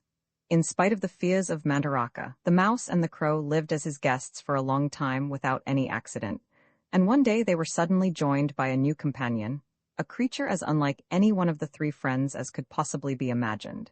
This was a very beautiful deer, who came bounding out of the forest, all eager to escape from the hunters, by whom he had been pursued, but too weary to reach the river, across which he had hoped to be able to swim to safety. Just as he reached the three friends, he fell to the ground, almost crushing the mouse, who darted away in the nick of time. Strange to say, the hunters did not follow the deer, and it was evident that they had not noticed the way he had gone. The tortoise, the crow, and the mouse were all very sorry for the deer, and as was always the case, the crow was the first to speak. "Whatever has happened to you?" he asked, and the deer made answer, I thought my last hour had come this time, for the hunters were close upon me, and even now I do not feel safe. I'll fly up and take a look round, said Lagupatan, and off he went to explore, coming back soon to say he had seen the hunters disappearing a long distance off, going in quite another direction from the river. Gradually the deer was reassured, and lay still where he had fallen, whilst the three friends chatted away to him, telling him of their adventures. "What you had better do," said the tortoise, "is to join us. When you have had a good meal, and a drink from the river, you will feel a different creature. My old friend Lagupatan will be the one to keep watch for us all, and warn us of any danger approaching. I will give you the benefit of my long experience, and little Hiranya, though he is not likely to be of any use to you, will certainly never do you any harm." The deer was so touched by the kind way in which he had been received that he agreed to stop with the three friends, and for some weeks after his arrival all went well. Each member of the party went his own way during the daytime, but all four met together in the evening, and took it in turns to tell their adventures. The crow always had the most to say, and was very useful to the deer in warning him of the presence of hunters in the forest.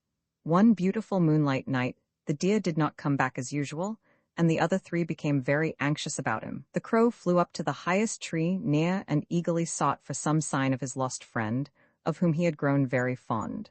Presently he noticed a dark mass by the riverside, just where the deer used to go down to drink every evening. "That must be he," thought the crow, and very soon he was hovering above the deer, who had been caught in a net and was struggling in vain to get free. The poor deer was very glad indeed to see the crow, and cried to him in a piteous voice, be quick, and help me, before the terrible hunters find me and kill me." "I can do nothing for you myself," said the crow, "but I know who can. Remember who saved the pigeons." And away he flew to fetch little Hiranya, who with the tortoise was anxiously awaiting his return. Very soon Lagupatan was back by the riverside with the little mouse in his beak, and it did not take long for Hiranya, who had been despised by the deer and the tortoise as a feeble little thing, to nibble through the cods and save the life of the animal 100 times as big as himself. How happy the deer was when the cruel cods were loosed and he could stretch out his limbs again.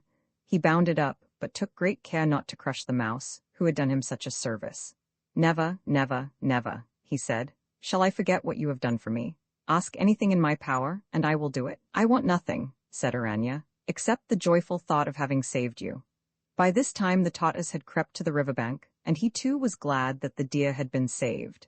He praised the mouse and declared that he would never again look down upon him. Then the four started to go back to their usual haunt in the forest, the deer, the crow, and the mouse soon arriving there quite safely, whilst the tortoise, who could only get along very slowly, lagged behind. Now came the time for him to find out that armor was not the only thing needed to save him from danger. He had not got very far from the riverbank before the cruel hunter who had set the net to catch the deer came to see if he had succeeded. Great was his rage when he found the net lying on the ground, but not exactly where he had left it. He guessed at once that some animal had been caught in it and escaped after a long struggle. He looked carefully about and noticed that the cods had been bitten through here and there.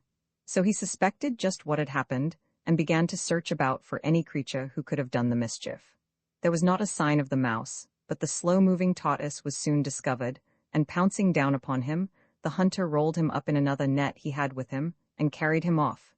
"It's not much of a prize," said the hunter to himself, "but better than nothing. I'll have my revenge on the wretched creature anyhow, as I have lost the prey I sought." Romans 7, when the tortoise in his turn did not come home, the deer, the crow, and the mouse were very much concerned. They talked the matter over together and decided that, however great the risk to themselves, they must go back and see what had become of their friend. This time the mouse traveled in one of the ears of the deer, from which he peeped forth with his bright eyes, hoping to see the tortoise toiling along in his usual solemn manner, whilst the crow, also on the watch, flew along beside them.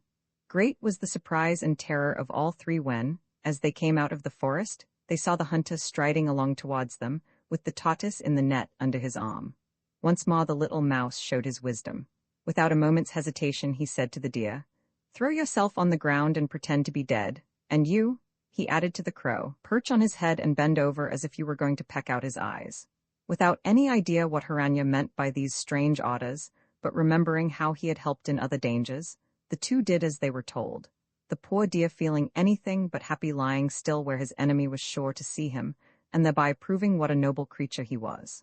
The hunter did see him very soon, and thinking to himself, "After all, I shall get that deer." He let the tortoise fall, and came striding along as fast as he could. Up jumped the deer without waiting to see what became of the tortoise, and sped away like the wind. The hunter rushed after him, and the two were soon out of sight. The tortoise, whose armor had saved him from being hurt by his fall, was indeed pleased when he saw little Hirannya running towards him. Be quick, he cried, and set me free." Very soon the sharp teeth of the mouse had bitten through the meshes of the net, and before the hunter came back, after trying in vain to catch the deer, the tortoise was safely swimming across the river, leaving the net upon the ground, whilst the crow and the mouse were back in the shelter of the forest. "There's some magic at work here," said the hunter when, expecting to find the tortoise where he had left him, he discovered that his prisoner had escaped.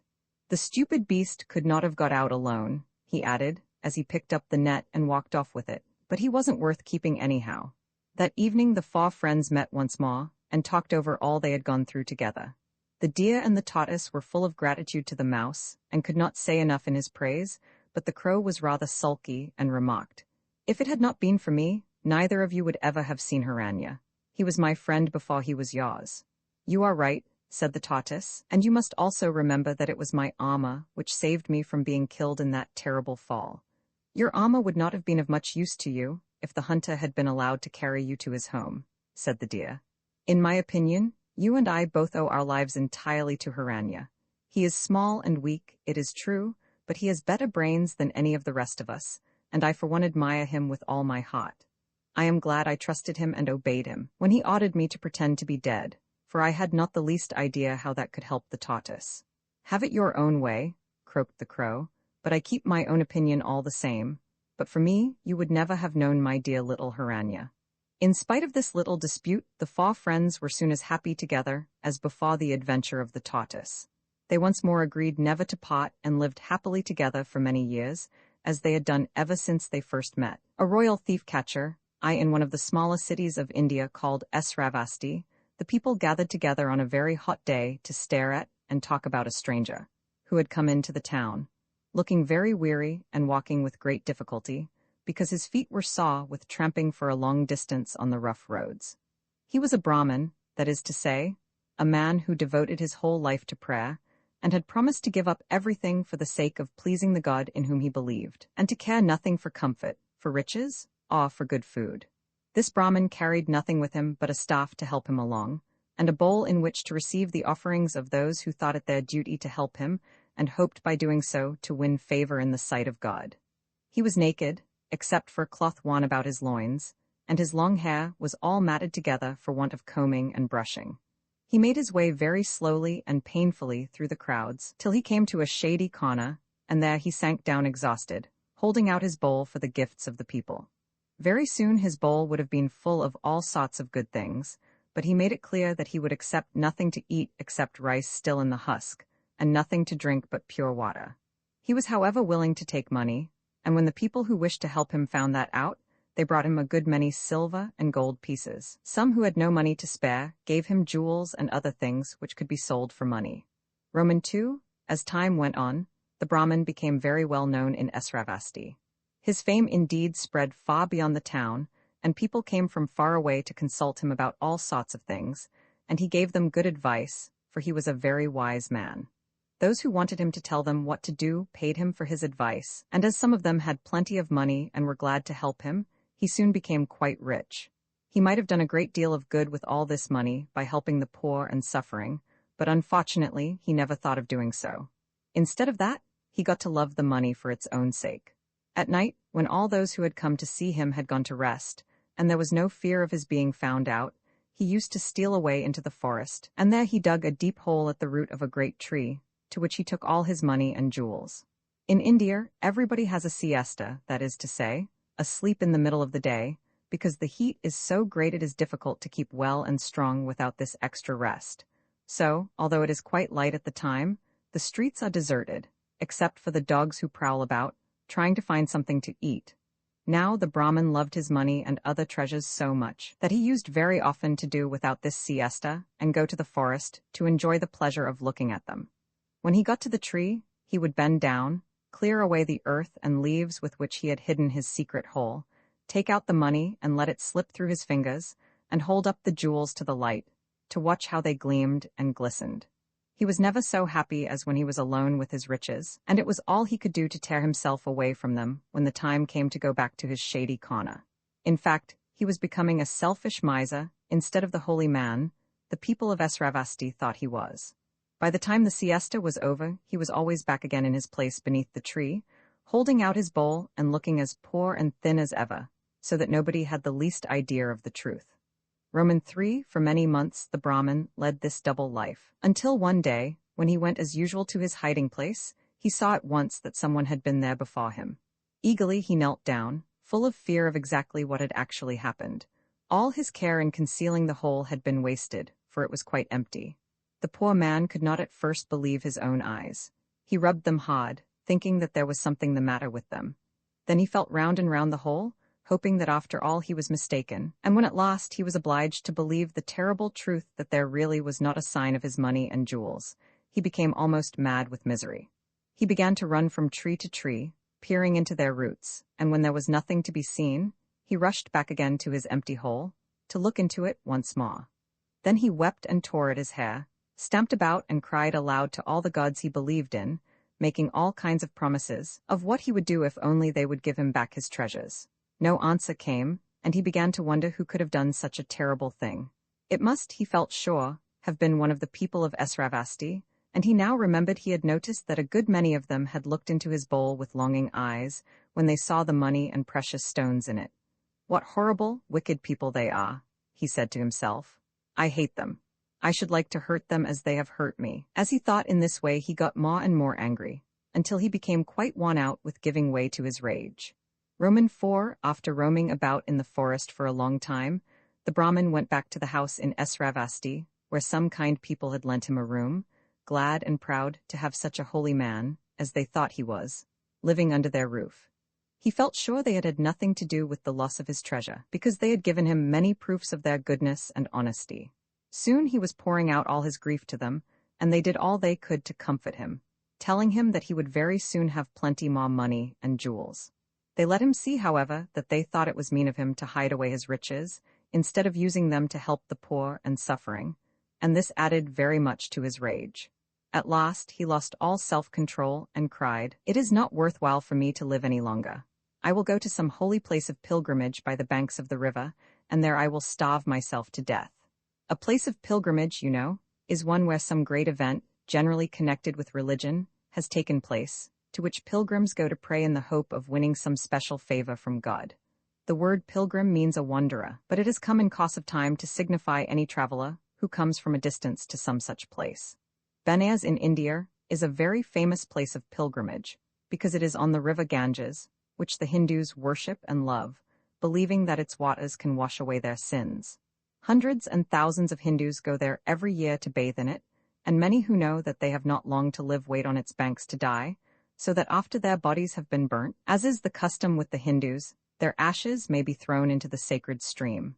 The news of the Brahmin's loss spread very quickly through Esravasti, and as is so often the case, everyone who told the story made it a little different, so that it became very difficult to know what the truth really was. There was great distress in the town, because the people thought the Brahmin would go away, and they did not want him to do that.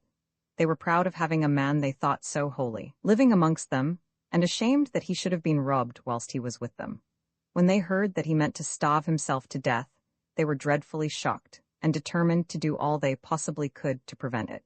One after another of the chief men of Esravasti came to see him, and entreated him not to be in such a hurry to be sure that his treasure would never be found.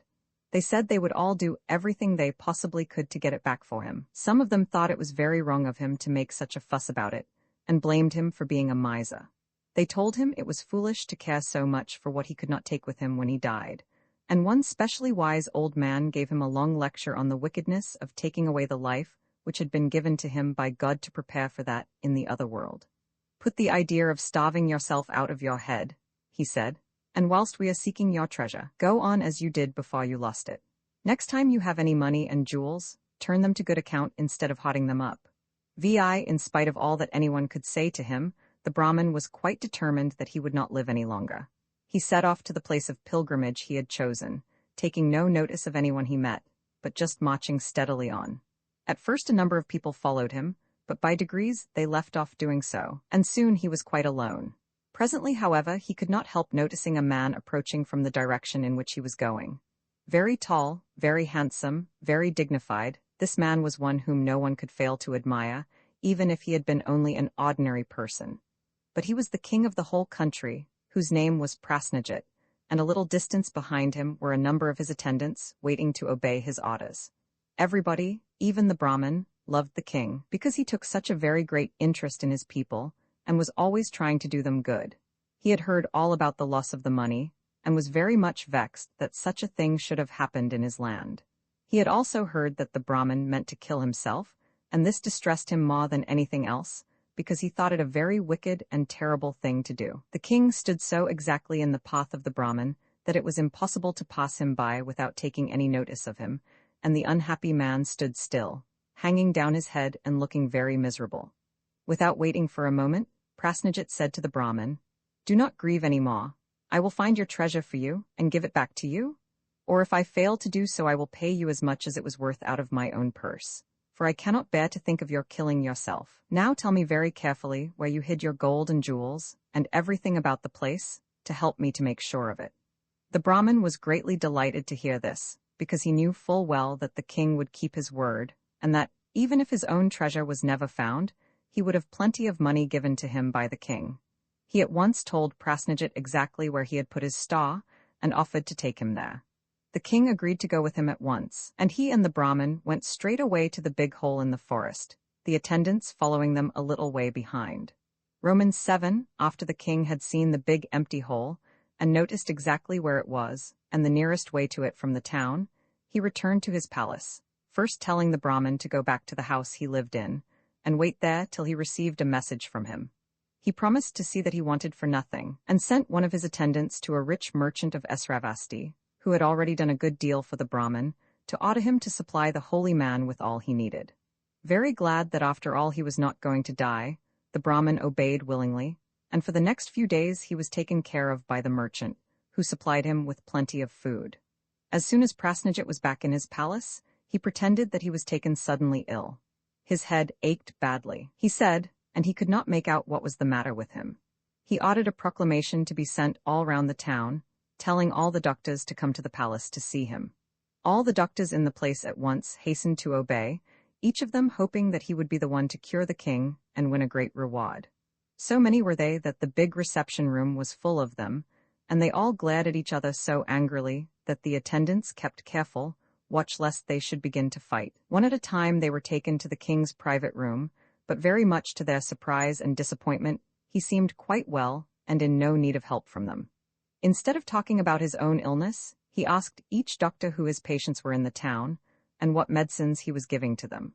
Of course Prasnajit's questions were carefully answered, but the king said nothing more, just waving his hand to show that the interview was at an end. Then the attendants led the visitor out. At last, however, a doctor came, who said something which led the king to keep him longer than he had kept any of the others. This doctor was a very famous healer who had saved the lives of many of Prasnajit's subjects.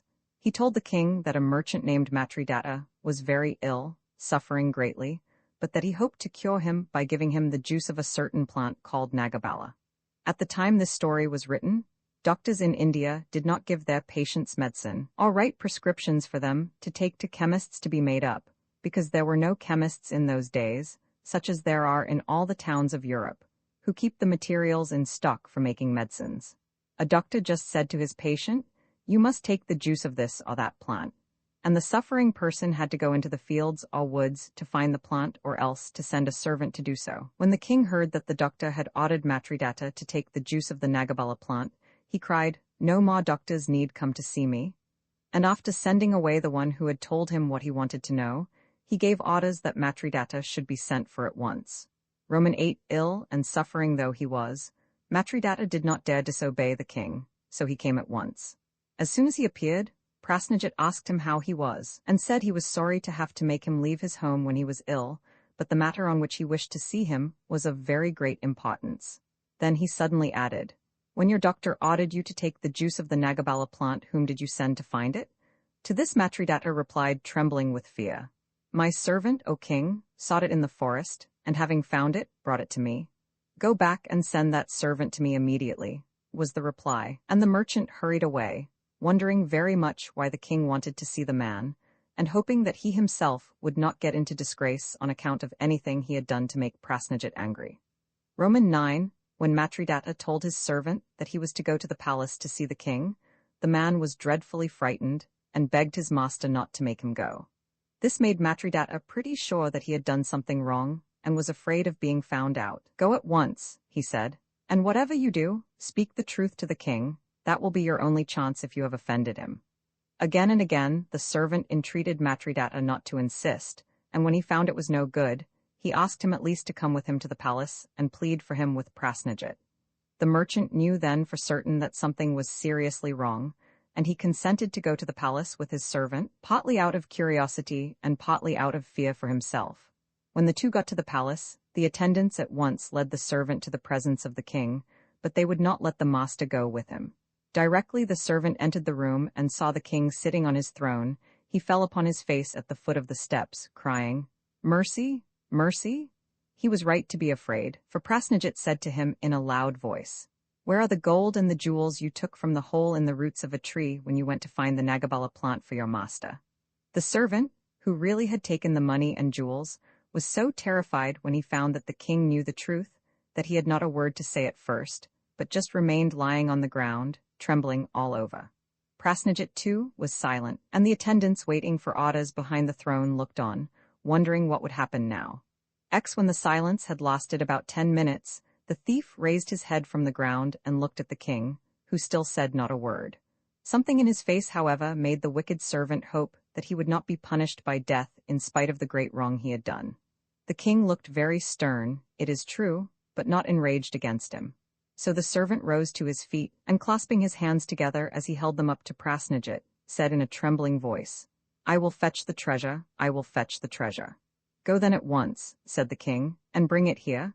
And as he said it, there was a beautiful expression in his eyes which made the thief more sorry for what he had done than he would have been if Prasnajit had said, "Off with his head." Awe had ordered him to be beaten. Roman 11. As soon as the king said, "Go at once," the servant started to his feet and hastened away, as eager now to restore what he had stolen as he had been to hide it. He had put it in another hole in the very depths of the forest, and it was a long time before he got back to the palace with it, for it was very heavy. He had thought the king would send some guards with him to see that he did not run away, and that they would have helped him to carry the sack full of gold and jewels, but nobody followed him. It was hard work to drag the heavy load all the way alone, but at last, quite late in the evening, he was back at the palace gates. The soldiers standing there let him pass without a word, and soon he was once more in the room in which the king had received him. Prasnajit still sat on his throne, and the attendants still waited behind him, when the thief, so tired he could hardly stand, once more lay prostrate at the bottom of the steps leading up to the throne, with the sack beside him. How his heart did beat as he waited for what the king would say. It seemed a very long time before Prasnajit spoke, though it was only 2 or 3 minutes, and when he did, this is what he said: "Go back to your home now, and be a thief no more." Very, very thankfully the man obeyed, scarcely able to believe that he was free to go and that he was not to be terribly punished.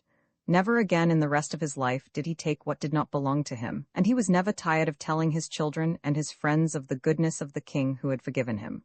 Roman 12. The Brahmin, who had spent the time of waiting in prayers that his treasure should be given back to him, and was still determined that, if it were not, he would starve himself to death, was full of delight when he heard that it had been found. He hastened to the palace and was taken before the king, who said to him, "There is your treasure.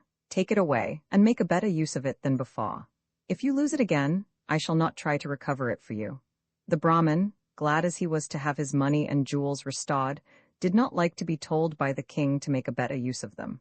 Besides this, he wanted to have the thief punished, and he began talking about that, instead of thanking Prasnajit and promising to follow his advice. The king looked at him much as he had looked at the thief and said, "The matter is ended so far as I have anything to do with it. Go in peace." The Brahmin, who was accustomed to be honored by everyone from the king on his throne to the beggars in the street, was astonished at the way in which Prasnajit spoke to him. He would have said more, but the king made a sign to his attendants, two of whom dragged the sack to the entrance of the palace and left it there, so that there was nothing for the Brahmin to do but to take it away with him. Everyone who has read this wonderful story would, of course, like to know what became of him after that, but nothing more is told about him. Colophon Hindu Tales from the Sanskrit was published in 1919 by S.M. Mitra. Google sponsored the production of this ebook for Standard eBooks. It was produced by Robin Whittleton and is based on a transcription produced in 2004 by distributed proofreaders for Project Gutenberg and on digital scans from the Internet Archive. The cover page is adapted from Along the Ghats, a painting completed in 1883 by Edwin Laud Weeks. The cover and title pages feature the League Spartan and Sots Mill Gaudi typefaces created in 2014 and 2009 by the League of Movable Type. This edition was released on July 16, 2025, 1:49 p.m., and is based on revision D 296,443. The first edition of this ebook was released on March 18, 2021, 8:04 p.m. You can check for updates to this ebook, view its revision history, or download it for different e-reading systems at standardbooksorg/ebooks/smmitra/Hindu Tales from the Sanskrit. The volunteer-driven Standard eBooks project relies on readers like you to submit typos, corrections, and other improvements. Anyone can contribute at standardbooksorg. In notes, the city which occupied the site of present Putna was known as Pataliputra in the time of Alexander the Great. Right, there are 72 versions of this tale in vogue amongst the high castes of India. The one here given is taken from Raj Yoga, the highest form of Hindu ascetic philosophy. Right, Hindu Tales from the Sanskrit. Imprint this ebook is the product of many hours of hard work by volunteers for Standard eBooks, and builds on the hard work of other literature lovers made possible by the public domain. This particular ebook is based on a transcription from Project Gutenberg and on digital scans from the Internet Archive. The source text and artwork in this ebook are believed to be in the United States public domain. That is, they are believed to be free of copyright restrictions in the United States. They may still be copyrighted in other countries, so users located outside of the United States must check their local laws before using this ebook. The creators of, and contributors to, this ebook dedicate their contributions to the worldwide public domain via the terms in the CC 01.0 Universal Public Domain Dedication. For full license information, see the uncopyright at the end of this ebook. Standard eBooks is a volunteer-driven project that produces ebook editions of public domain literature using modern typography, technology, and editorial standards, and distributes them free of cost.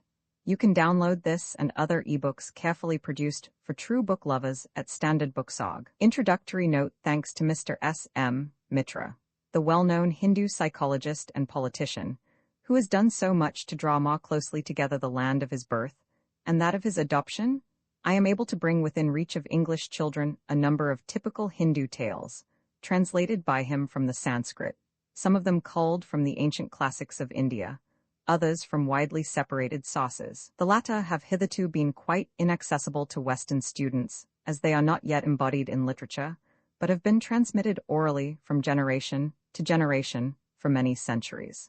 These tales are not only of a kind to enchain the attention of children, they also illustrate well the close affinity between the two chief branches of the great Aryan race, and are of considerable ethical value, reflecting, as they do, the philosophy of self-realization which lies at the root of Hindu culture. They have been used from time immemorial by the best teachers of India as a means of building up the personalities of the young and maintaining the efficiency of the adult.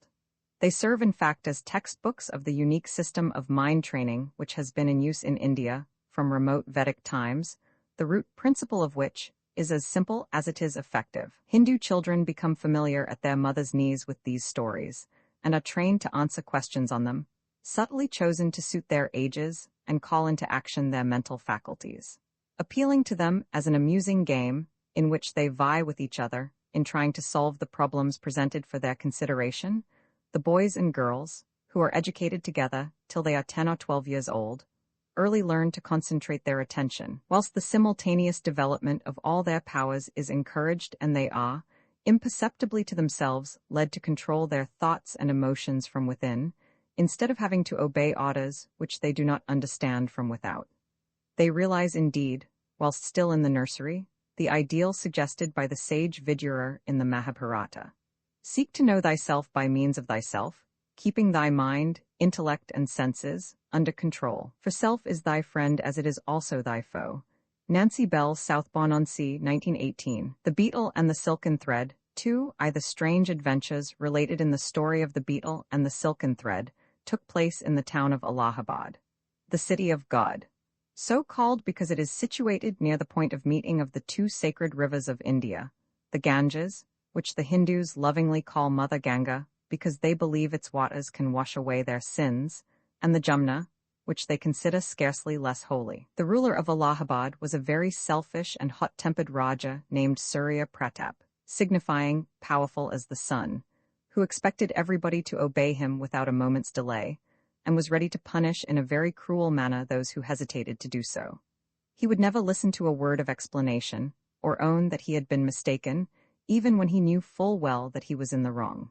He had a mantri, that is to say, a chief vizier or officer, whom he greatly trusted, and really seemed to be fond of, for he liked to have him always near him.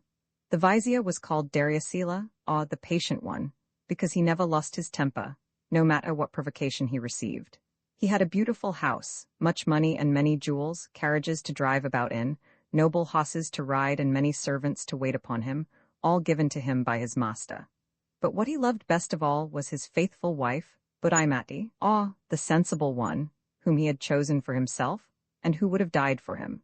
Many of the Raja's subjects were jealous of Daryasila, and constantly brought accusations against him, of none of which his master took any notice, except to punish those who tried to set him against his favorite. It really seemed as if nothing would ever bring harm to Daryasila, but he often told his wife that such good fortune was not likely to last, and that she must be prepared for a change before long. It turned out that he was right, for one day Surya Pratap ordered him to do what he considered would be a shameful deed. He refused, telling his master that he was wrong to think of such a thing, and entreating him to give up his purpose. All your life long, he said, you will wish you had listened to me, for your conscience will never let you rest. On hearing these brave words, Surya Pratap flew into a terrible rage, summoned his gods, and ordered them to take Daryasila outside the city to a very lofty tower, and leave him at the top of it, without shelter from the sun and with nothing to eat or drink.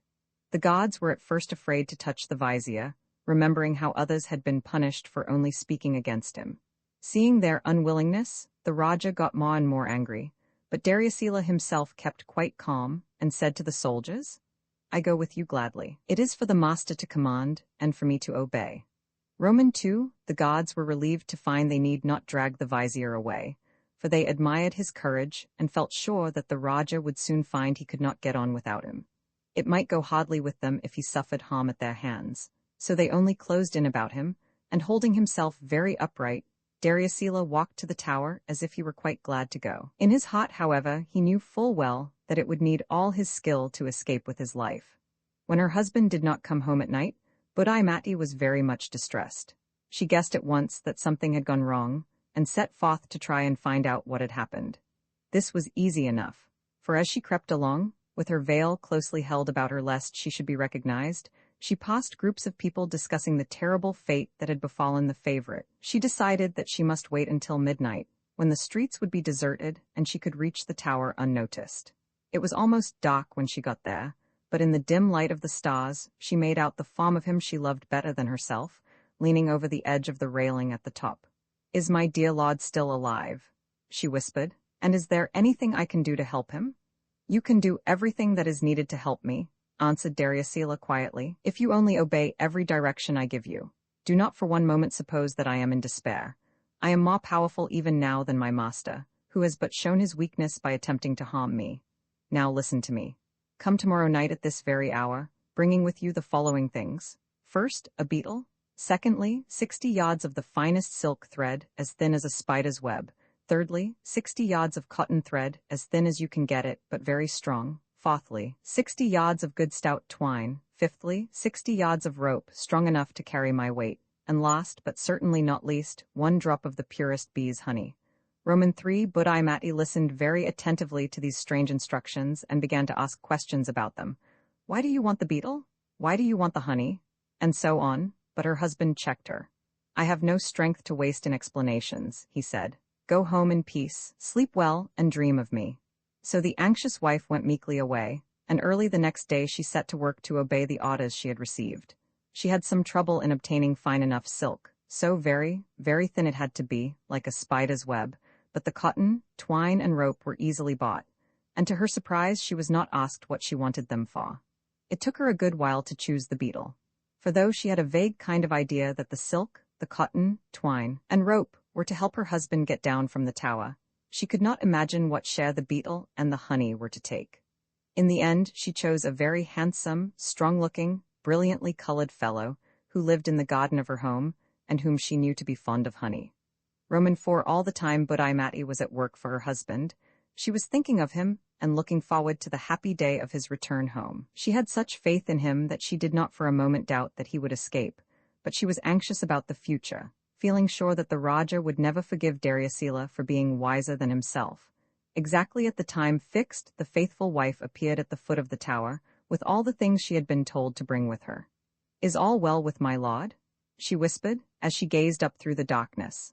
"I have the silken thread as fine as gossamer, the cotton thread, the twine, the rope, the beetle, and the honey." "Yes," answered Daryasila, "all is still well with me. I have slept well, feeling confident that my dear one would bring all that is needed for my safety, but I dread the great heat of another day, and we must lose no time in getting away from this terrible tower.